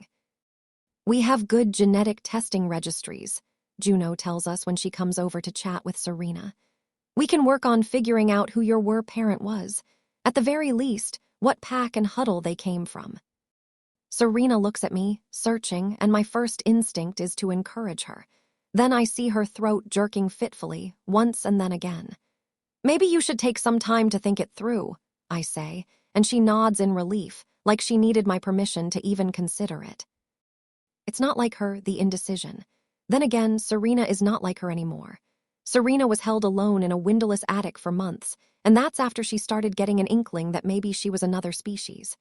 Serena falls asleep at odd hours and then tosses and turns, and I've caught her weeping more times in the past week than in the previous decade of our acquaintance. Serena seems, not diminished, but distracted, insubstantial, transitioning. Later that evening, while she absent-mindedly braids her hair and stares out the window, she murmurs, I wonder whether it'd be okay to spend some time with the Wers, just to see how they are. It occurs to me that Juno is the first of Serena's people who hasn't abducted her, imprisoned her, or abandoned her. I need to ask Lo something, I tell Owen the following day, when I catch him between council meetings.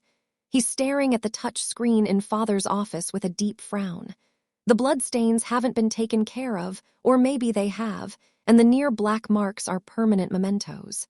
Where is he? In his home, I assume. When will he be back? I don't know. He looks stressed, like he's been running a hand through his hair. Power does not become him, not yet at least. The negotiations are over for now, so not for a while. Oh, my eyes widen and Owen finally looks up. What? Nothing. I guess I thought I'd go back with him, since I live there. Do you want to? What do you mean? You don't have to live there if you don't want to. What about the alliance? He shrugs. Next week, the council will take a formal vote on the parameters of our alliance with the Wers. In the meantime, Lo and I see eye to eye, and neither of us is going to ask you or Gabai to serve as collateral any longer. I doubt the council will approve of. The council has enabled Father to do a bunch of very illegal things, which they are now scrambling to pretend they knew nothing about, and even if they weren't intent on covering their asses, I'm bringing them a conditional alliance with the Wers and the humans. So yes, they'll approve whatever I tell them to. Okay, maybe I was wrong. Power does become him. Gabai's already back in Were territory. You're free to live wherever you like, so let me ask you again. Do you want to live with Lo? It's such a bearing, direct question, I can only deflect with another. Has he said anything? Like what? Like, does he want me to? Does he expect me to? Has he said anything? He gives me a merciless look. I am not an agony aunt.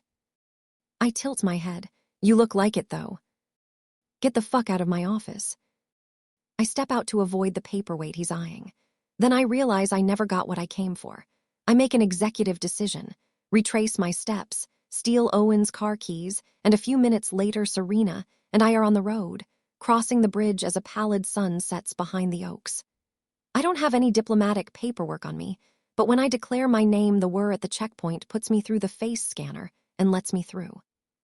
I drop Serena off at Juno's and smile as I watch them prance into the woods in wolf form, the wind weaving ripples through their soft fur. Were company is what Serena needs right now, and I'm happy to facilitate that. Also, I'm staggeringly relieved that she's asking for help and not shutting me out. Text me when you're done chasing moles or smelling each other's buttholes or whatever, I yell after them. I'm going to Lowe's. His home is unlocked, as usual, but uncharacteristically empty. I toe off my shoes and pad up the wooden stairs, wondering if blood bags are still being automatically delivered for me. When I'll get to see Honor again. Whether Serena and Sparkles/Sylvester will ever be reunited. My stomach drops as I enter my room. The place looks uninhabited, more than when I first moved in. My knickknacks, books, movies, and even some clothes have been put back inside boxes. I'm not welcome here anymore. I am being evicted. There's probably a reason. Lo wouldn't just kick you out. But I can't twist myself into not caring. There is a shrinking pull in my heart, and if I'm not being thrown out, I'm still being inched away. I have served my purpose and... Misery. I turn around and my heart flips. Lo, staring at me in the warm glow of the ceiling lights, not smiling per se, but radiating happiness at seeing me. He's wearing a leather jacket and his hands are at his sides, a bit stiff, like he's consciously keeping them there. Hey. Hey, I smile. He smiles back. Then we're silent for long enough for me to remember our last conversation alone. Too long. I wasn't sure if I could. I hope I'm not trespassing. Trespassing? His delight at seeing me fades into confusion, which morphs into a stern sort of understanding. You live here. I don't ask, do I? Because that would sound insecure and whiny and maybe a little passive-aggressive, and I just remembered that I'm none of these things. Not with Lo, at least. I dropped Serena off, and I think it would be great if she and Anna were able to meet. It could do Serena some good, and vice versa. I doubt they're the only two halfwares out there, but... As far as we know. I nod. Would that be okay? He scratches his jaw. His beard is the longest it's ever been since I met him. What have the last few days been like for him? I'm planning to tell Anna about her parents once Cone brings her back. I was going to save that conversation for later, but there are simply too many people who know, and I don't want her to find out from someone else. After that, I'd love for her to meet Serena. And of course, Serena is always welcome among us. She is part of our pack if she wants to be. I tasked Juno with checking in with her while I was gone, but I'll arrange a meeting to explain everything now that I'm back. Back. We were dealing with Emery. My eyes widen. Yikes. He lets out a soft chuckle and leans a shoulder against the door. Indeed. We kinda suspected the wrong were, didn't we? When it came to Anna, we finally have enough evidence to hold Emery accountable for the activities of the Loyals, including an explosion at a school that happened 3 months ago. I went to inform her that there will be a tribunal, but when it comes to my sister, his expression darkens. It's not her fault if I chose to believe Mick. Did you find his son? Yes, they're together, heavily guarded. I'm not sure yet what I'm going to do. He presses his lips together. I'm really sorry, Lo, I say heavily. I know how much you trusted him. Any other were, I'd have realized that they were lying to me. But Mick, his scent had changed drastically. It was sour and bitter and overpowering, but I figured it was grief. That losing one's mate and son would do that to someone. I take a step closer, wanting to comfort him, not quite sure how. Eventually, I just repeat an utterly inadequate "I'm sorry." I try to continue, to unspool that ball of words that weighs on my stomach so densely, but the sound dies on my lips. I'm stunted, incapable of being coherent. It's not like you, he says with a slim smile. What is? Not saying exactly what you think. Right, yeah. A gust of irritation sweeps over me. I bounce my foot to stave it off. It was easier being honest with you when I thought you were being honest with me. He frowns. You can speak honestly with me, Misery, always. I let out an impatient breath, then march to him, ready to attack. I only stop when I'm so close, he has to bend his neck to look me in the eye. Why would I, though? So you can use my deepest wounds and what you know about my past to hurt me when you decide that you should push me away. He looks crestfallen at the memory of the things he told me, as though they hurt him as much as me. I'm sorry, he whispers. You lied, I accuse. You said all of that, and it was all a lie. He doesn't deny it, which makes me angrier. Instead, he inhales, deep and slow until his lungs are full. Why, I prod. When no answers come, I lift my hand to his face. I could force you to tell me the truth. The flat of my thumb presses between his brows. I could thrall you. His smile looks sad. You already have, Misery. I squeeze my eyes shut, then open them to ask, am I your mate? I meant what I said, he says calmly. You should not use words you cannot comprehend. Right. I spin on my heels angrily and stalk away. Fuck this. If he didn't want me to use words, then he shouldn't have given them to me. Misery. Lo's hand closes against my wrist, stopping me in my tracks. When I try to wriggle out, his arm wraps around my waist to haul me back into him. His heat is scorching. The scratch of his cheek against the crook of my neck, deliciously coarse. I hear him breathe in again, this time without restraint. My feelings, my wishes, my desires. They're mine, Misery, not yours to deal with. I try to twist in his grip, furious. Of course they are. What the hell does that even mean? It means that I don't want you to make decisions based on my needs. I don't want you to be with me because you have to, because you're worried that otherwise I'll be miserable. I wish I could see his eyes. His voice is at once thick and rough and low, as if someone stuffed as much emotion in it as possible and then tried to erase it. At the wedding, when you were near me for the first time, I was angry. I was furious that for some joke of fate I had found my mate, and they were someone I could never really love. I wanted you more than anything else, and yet I felt trapped by you. And then I began spending time with you. I began knowing you, and you made me happy. You made me better. You made me want to be every part of myself, even the ones I thought I'd left behind. And one day I woke up and realized that if you didn't smell like the best thing in the world, I still wouldn't want you any less. Lo. But I can survive without you, Misery. All I need to do is... He exhales a warm, soundless laugh. Be without you, all I need to do is bear it, and it won't be good. But I think it would still be better than watching you become unhappy, than letting my love for you bind you to me when you would rather.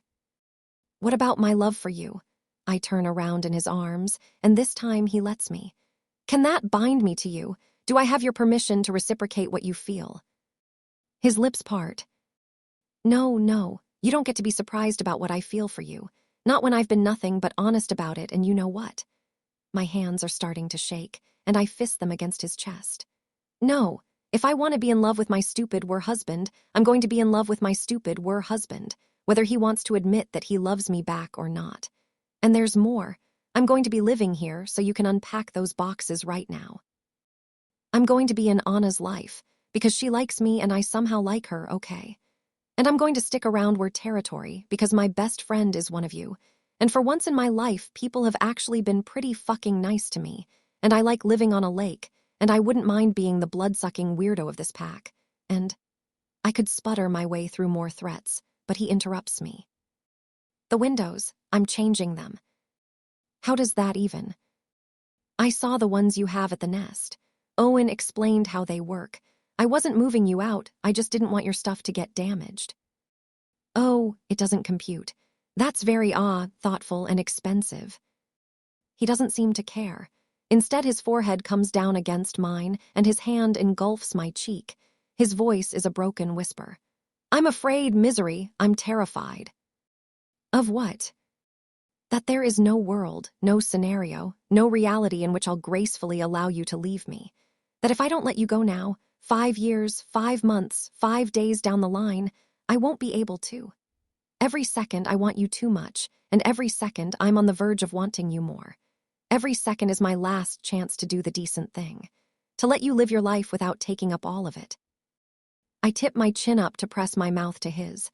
We've exchanged many kisses, and this is probably the most restrained of all of them. But there is something desperate and frantic about the way his lips cling to mine, something utterly lost. I pull back, smile, say, "Shut up, Lo." He laughs, Adam's apple bobbing. Not the appropriate way to speak to the alpha of the pack you claim to want to join. Right, shut up, alpha. I kiss him again, lingering this time. He holds me tight, bruising like I'll bolt the second he stops. You've seen me with Serena, I murmur against his lips. I'm not the type to change my mind. No, you're not. I get it, feeling pinned down by the mate thing. I take a hurried step back, suddenly wondering whether this conversation requires physical distance. It has to be hard to feel like you couldn't walk away even if you wanted to, like someone is going to be your problem forever.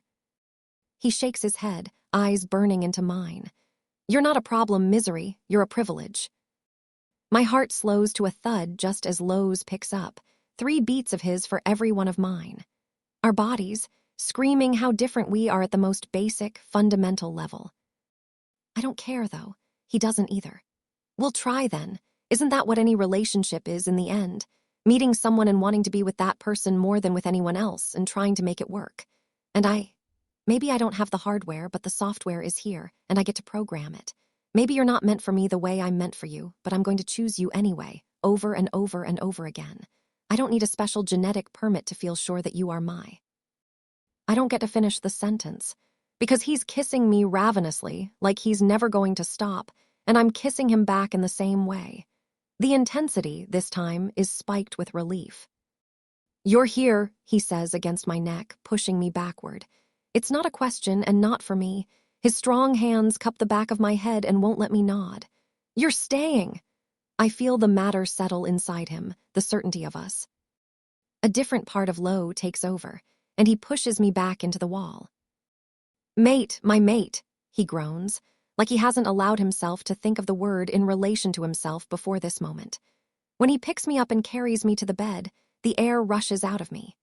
"My mate," he says again, voice deeper than usual, so rough that I tie my arms around his neck and pull him down, hoping it'll soothe the urgency in him, the frantic trembling in his hands.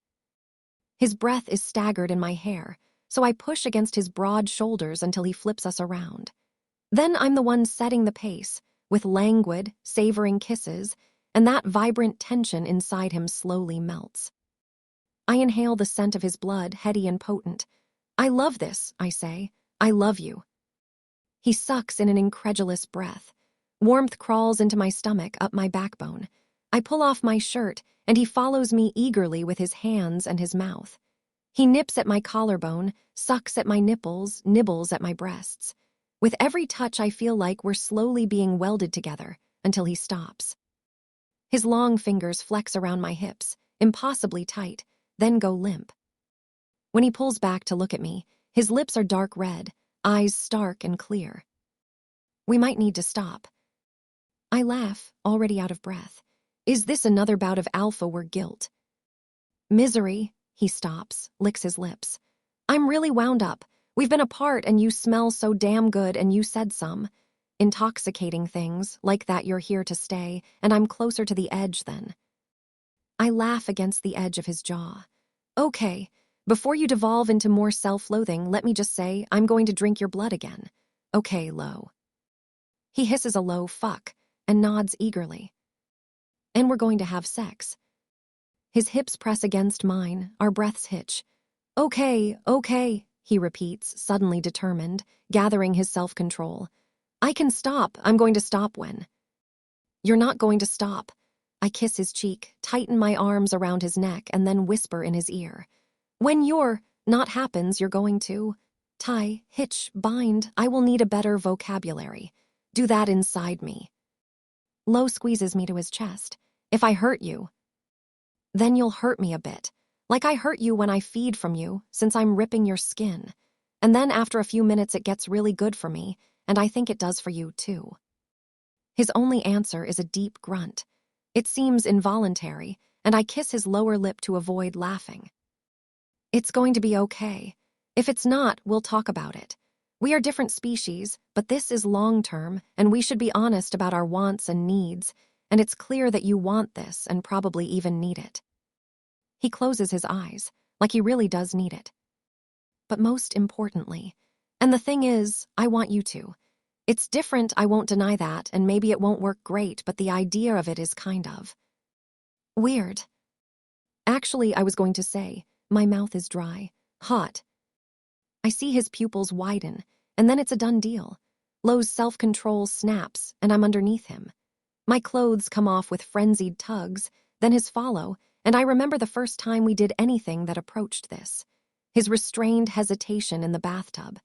I can barely recognize it in the way he touches me, the way his hand shapes my lower back to arch my body into his like an offering.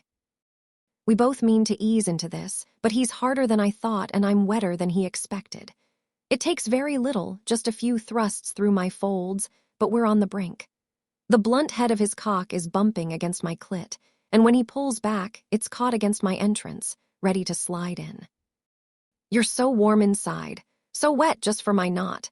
He presses a kiss at my temple and whispers something that could be soft. Then he pushes deep inside me. He's big in a stretching, satisfying way that rings faint alarm bells in my head. I squirm, feeling pinned, impaled, and it's the readjustment we both need. He slides into the hilt. I arch up, slapping my palms against the mattress. Our hearts stop at the same time and then resume, mine with lagging thuds, his a beating drum. "Misery, I want to live inside you." He gathers me in his arms. I lift my chin to kiss the corner of his mouth, and we don't ease into the sex. Lo pulls all the way out and then thrusts back inside in an uneven, pounding rhythm without pacing himself. Last time he tried to make it last. This time he's hurtling headfirst into what's coming, and my body might not understand, but it responds enthusiastically. His gaze holds mine as he fucks me. The pressure of his hips spreads me open, and when my eyes flutter closed, I surrender to the pleasure. He pants into my ear, things like good and okay, garbled talk that doesn't make sense, because he's well beyond thought.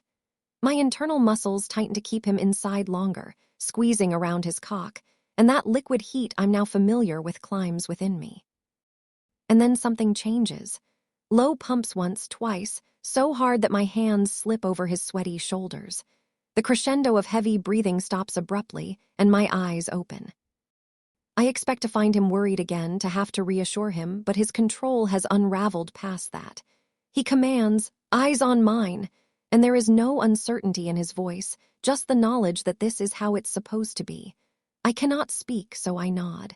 He nods back and rasps, "It's starting." A moment later, I feel an impression of immense pressure. He fills me slowly, thrusting languidly once, twice, until the swelling at the base of his cock is too big to slide back out. Then he's shaking, grunting from deep inside him. I run my teeth down his neck, and he moans, cradling my face to his throat and my hips to his groin. The bulge of his knot grows larger and larger. I feel strange, full, nice, I might even feel. "I'm going to do it, misery. I'm going to come where I'm supposed to." His voice is barely comprehensible. "I'm going to pop a knot in your tight little." A sudden shift, and the pressure increases. Lo is coming, his orgasm a powerful thing that neither of us is ready for. He tries to get deeper, even when there's nowhere to go, even past the moment where I think his pleasure should have ended. I make myself pliant and welcoming until he seems to recover enough presence of mind to say, "My beautiful mate, taking it so well."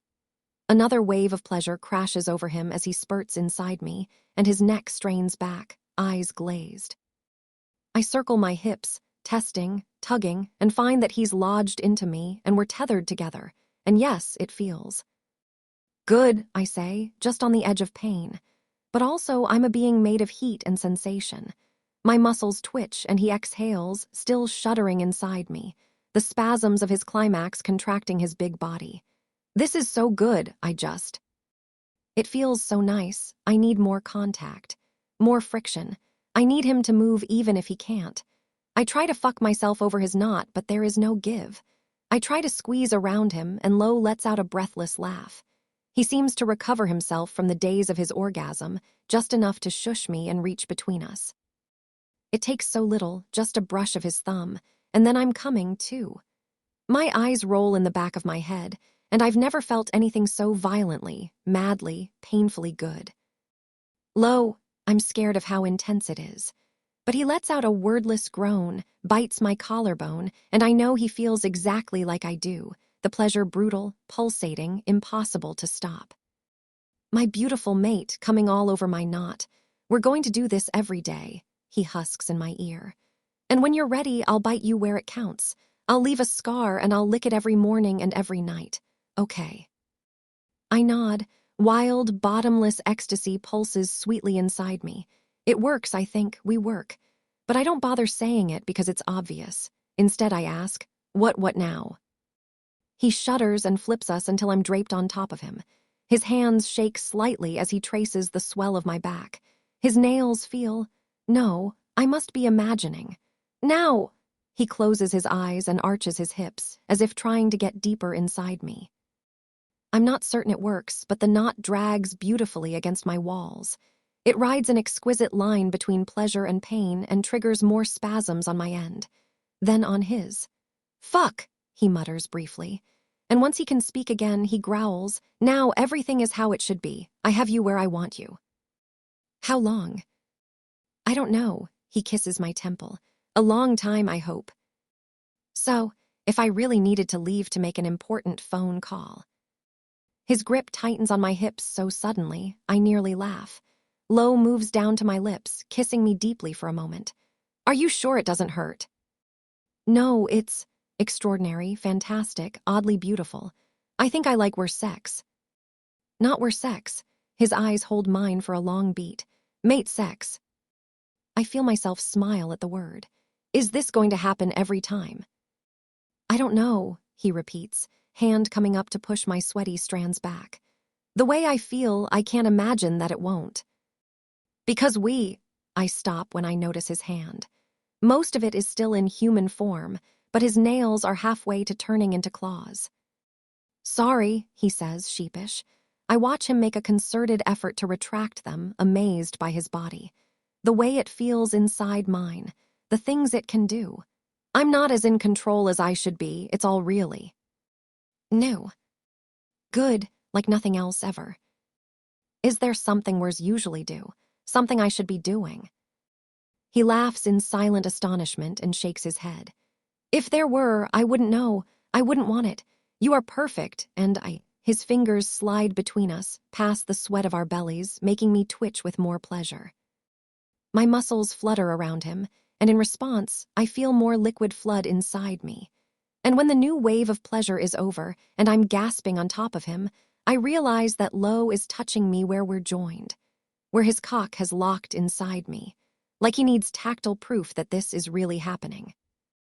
When he turns us on our sides, one of my long legs hiked on top of his, I can feel his cum drip outside of me even past the seal of our bodies. The mess we're making, of the bed and of each other. Somehow, it seems like a good thing. Outside, the waves crash against the lakeshore. Lo's fingers wrap around my cheek. I feel the pleasure rise inside me once more, and I settle in for the long haul. It's still the middle of the night when I wake up. I'm lying face down on the bed, my cheek buried in a pillow, feeling limp and wrung out, as though a lifetime's worth of sensation has been crammed into and then squeezed out of my body. It's surprisingly lovely.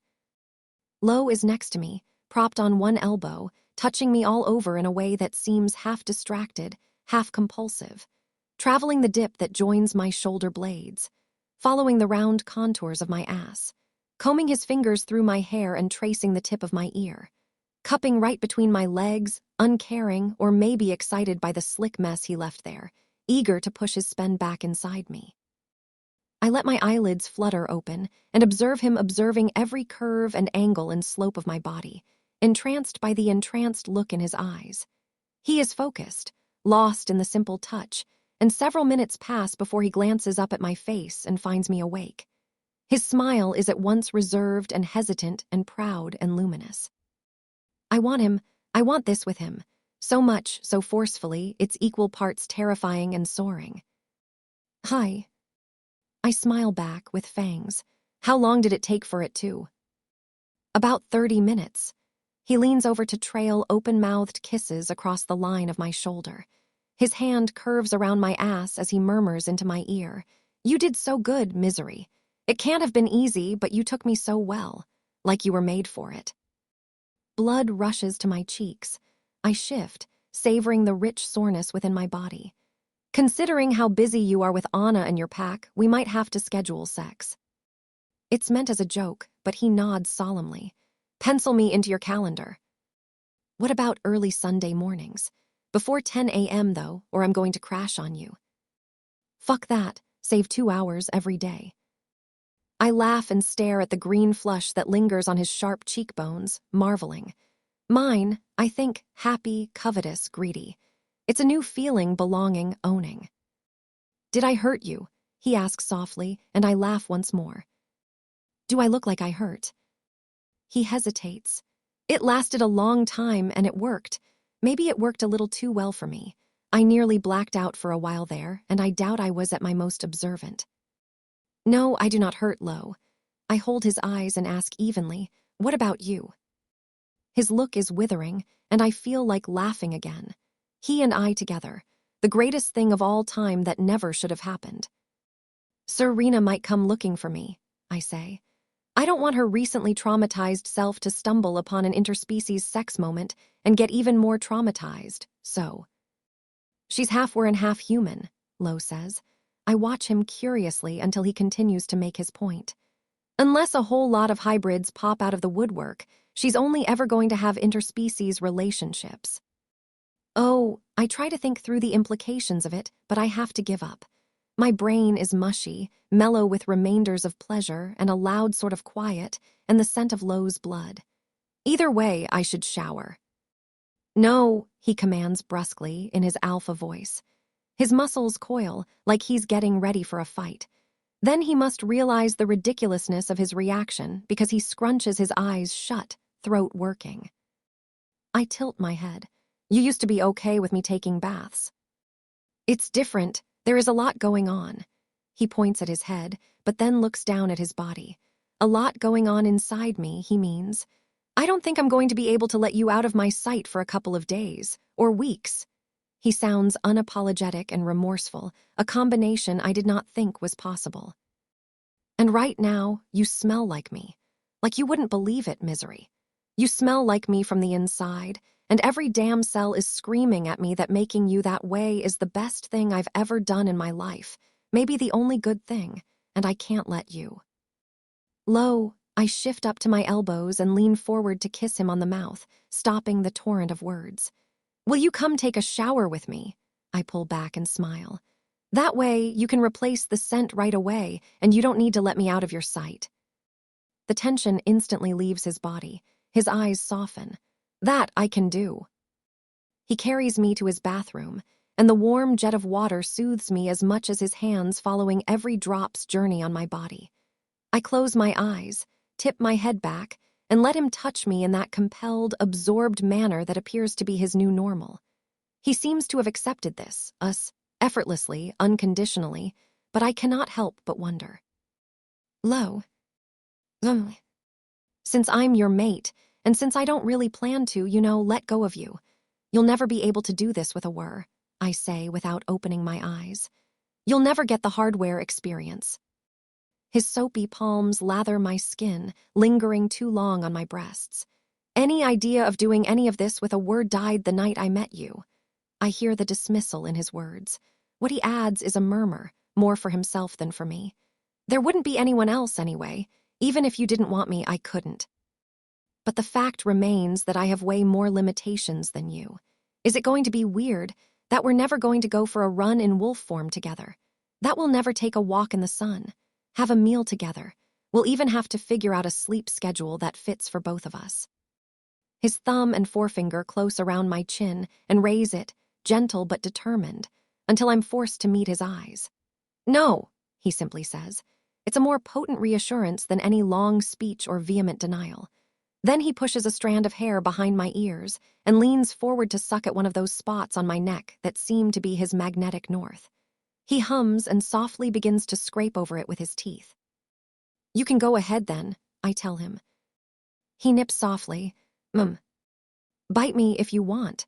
I feel his broad chest stiffen against mine, like all the mate scars I've seen. A deep, resonating rumble rises from his chest.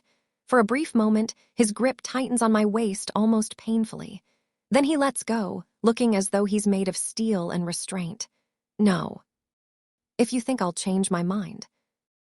I don't, but not now. Not now. There are rituals, customs, things that mean something to us, to me, he adds. I want to see you in those obscene ceremonial marks again. I want to put them on you. Alone, this time, I don't fucking need anyone around to see you like that and get any ideas. And when I finally bite you, it won't be on your neck. He lets out a rueful laugh. Nothing is dignified for us, Misery. Oh, where? His palm rounds my throat, cups my nape. The pad of his thumb traces down my spine just one or two vertebrae. Here, I think I'll bite you here. He says it like it's a secret, filthy plan he's been working on for a while, and then lets out a rueful, frustrated sound. You'll wear your hair up, and people will see it, and they will know that I took my beautiful vampire bride the way wolves do, and that she loved it. And you will be good for me and let me, won't you? I would let you write this moment, I think, but don't bother saying it. I know Lo by now, and the things he's accustomed to denying himself. I look forward to that. His pupils widen as though I just promised him riches beyond all comprehension. He deserves the world. He deserves everything he's ever wished for. In the meantime, would you like me to bite you? He swears softly when my mouth reaches for one of the glands at the base of his throat, and then whispers, "Fuck, yes," when my teeth pierce into it. I run my thumb over the gland on the other side, feeling his shudders and hearing the echoes of please and more and take all you need. Lo was hard before, but now I can taste his impatience in the copper of his blood, and when he slides his fingers deep inside me, when his breath becomes erratic and he orders me to come right now so he can fuck me again, I can only let my pleasure roll through my body in subsuming waves. After, he picks me up and presses me against the tiled wall. I wrap my legs around his hips and welcome him between my thighs. He pushes inside, and this time it's as easy as in a dream. I feel the burning stretch and let my nails draw half moons on his solid back. I can't believe you once thought this wouldn't work. I almost say, almost laugh, but his blood tastes too good to stop drinking, and I'm mindless from the sensation of him deep inside me, even deeper than before. You like this, don't you? He whispers into my skin, and my responding squeeze around his cock has his mouth falling open against my shoulder. Fuck, I can feel it already. I can feel it swelling again already. Misery, can you? I'm too busy feasting on his blood to tell him how much I can, how much I want it. I can show him, though. I suck harder at his gland, and he groans and pounds into me so hard and so deep, for a moment neither of us can breathe. Then I feel the first flutters of pleasure coursing through my body. Feel Lo's not quickly expand inside me and tie me to him, and under the balmy jet of the water, I smile into his vein. Epilogue. Lo. She makes lots of, "You are officially condemned to a lifetime of misery" jokes, and Lo isn't sure he found them funny at first, let alone now that it's been a week of having her back, but he cannot help being delighted every single time. Even as he sighs and shakes his head disapprovingly. To the right, actually to the left, actually just let me do it, she grumbles, stealing the hammer from his hand. They're hanging a picture on the wall of what's to become Anna's room once again. It's silly, something Lo drew off the cuff yesterday because that's what he's been, spontaneous, inspired, happy. A giant, Godzilla-like sparkles towering over the Hollywood sign, that happens to spell Lilana, is not Lo's usual artistic fare, and he didn't think the result was that good. But when he left his sketch pad open on the kitchen counter, Misery and Serena got a glimpse, and his every protest was met with rolled eyes and accusations that he was fishing for compliments. As soon as the sun went down, they stole his car and drove around for hours just to find the perfect frame. And while they were gone, Lo moved Misery's boxes to the adjacent room. She'll just be in Lo's, since that's what makes the most sense. Just be with him. His mate. With him. He hasn't quite gotten used to the idea. It's possible that when it comes to feelings like the ones he has for Misery, big and overwhelming and all-encompassing, accustoming is not something that happens ever. The raw preciousness might never wear off. And whenever he dwells on the future, the possibilities, his heartbeat always picks up like it's in a race against itself. And Misery always notices. "What's up with that?" she asks, words mumbled around the nail between her teeth. "Cardiac event?" She gives him a side look with her pretty lilac eyes. Her profile is soft, delicate lines punctuated by the dramatic points of her ear and teeth and chin. It nearly knocks the air out of his lungs. He doesn't know how to answer her, so he just moves closer, trailing a hand up her back while she hammers into the wall. When that's not enough, he wraps his arms around her torso, inhales her exhilarating, mind-bending scent, closes his eyes. He wasn't alone before her.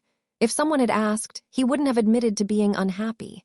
He had a pack and a sister to see to, things to be passionate about, friends he'd give his life for. He never thought he was missing anything, but now. He's not sure he deserves the warmth of his current life, but he'll keep it anyway. "Hi," Misery says, as though they haven't been together the entire evening since the very second she woke up. She sets the hammer and nail down on her dresser. Her pale hand curls softly around his forearm.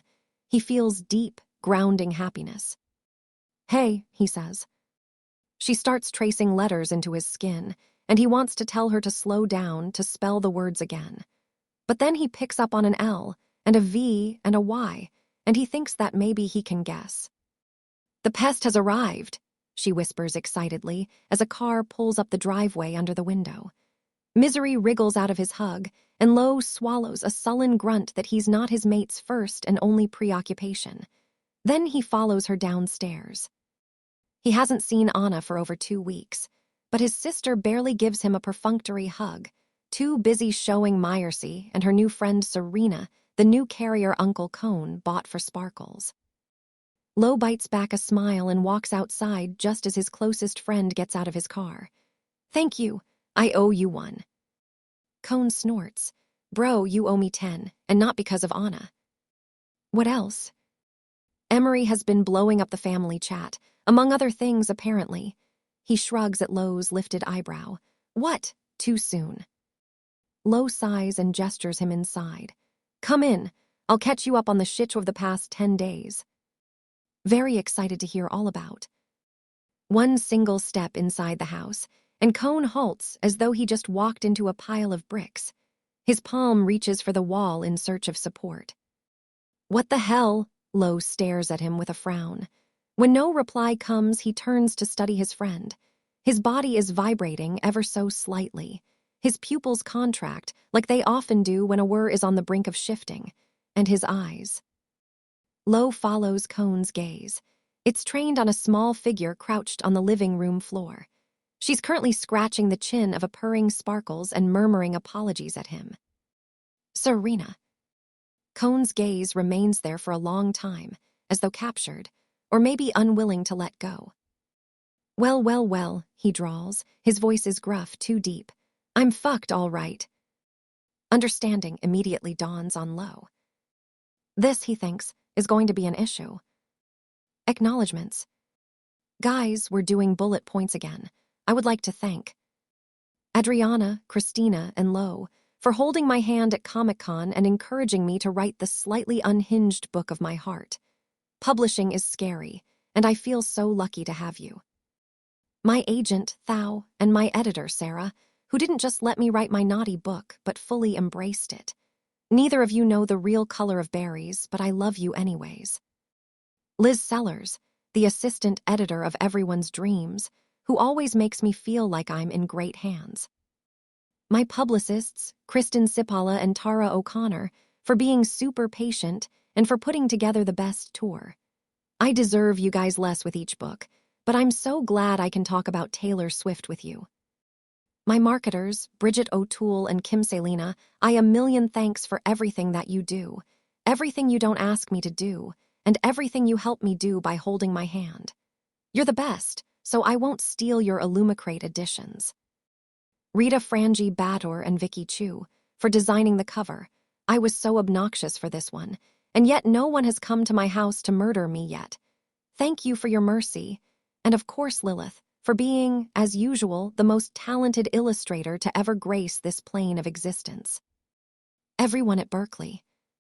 I had the best time visiting, and I'm so grateful for how incredibly welcoming everyone was. In particular, my most heartfelt love to my grandeditor Cindy, for being, quite frankly, the most formative influence on me before we even met. My grand publicist Erin. Carly, for calling my book deliciously filthy and making my entire year. Gabby, for asking if my book had nodding in it and making me feel seen and understood. Claudia Colgan, for braving a frigid and hazardous winter. My production editor, Jen Myers, managing editor, Christine Legon, copy editor, Jennifer Sale, and interior designer, Daniel Brount. So sorry I made you read what you had to read. My Spanish and Mexican publishers. Special thanks to Marina and Laura at Contraluz.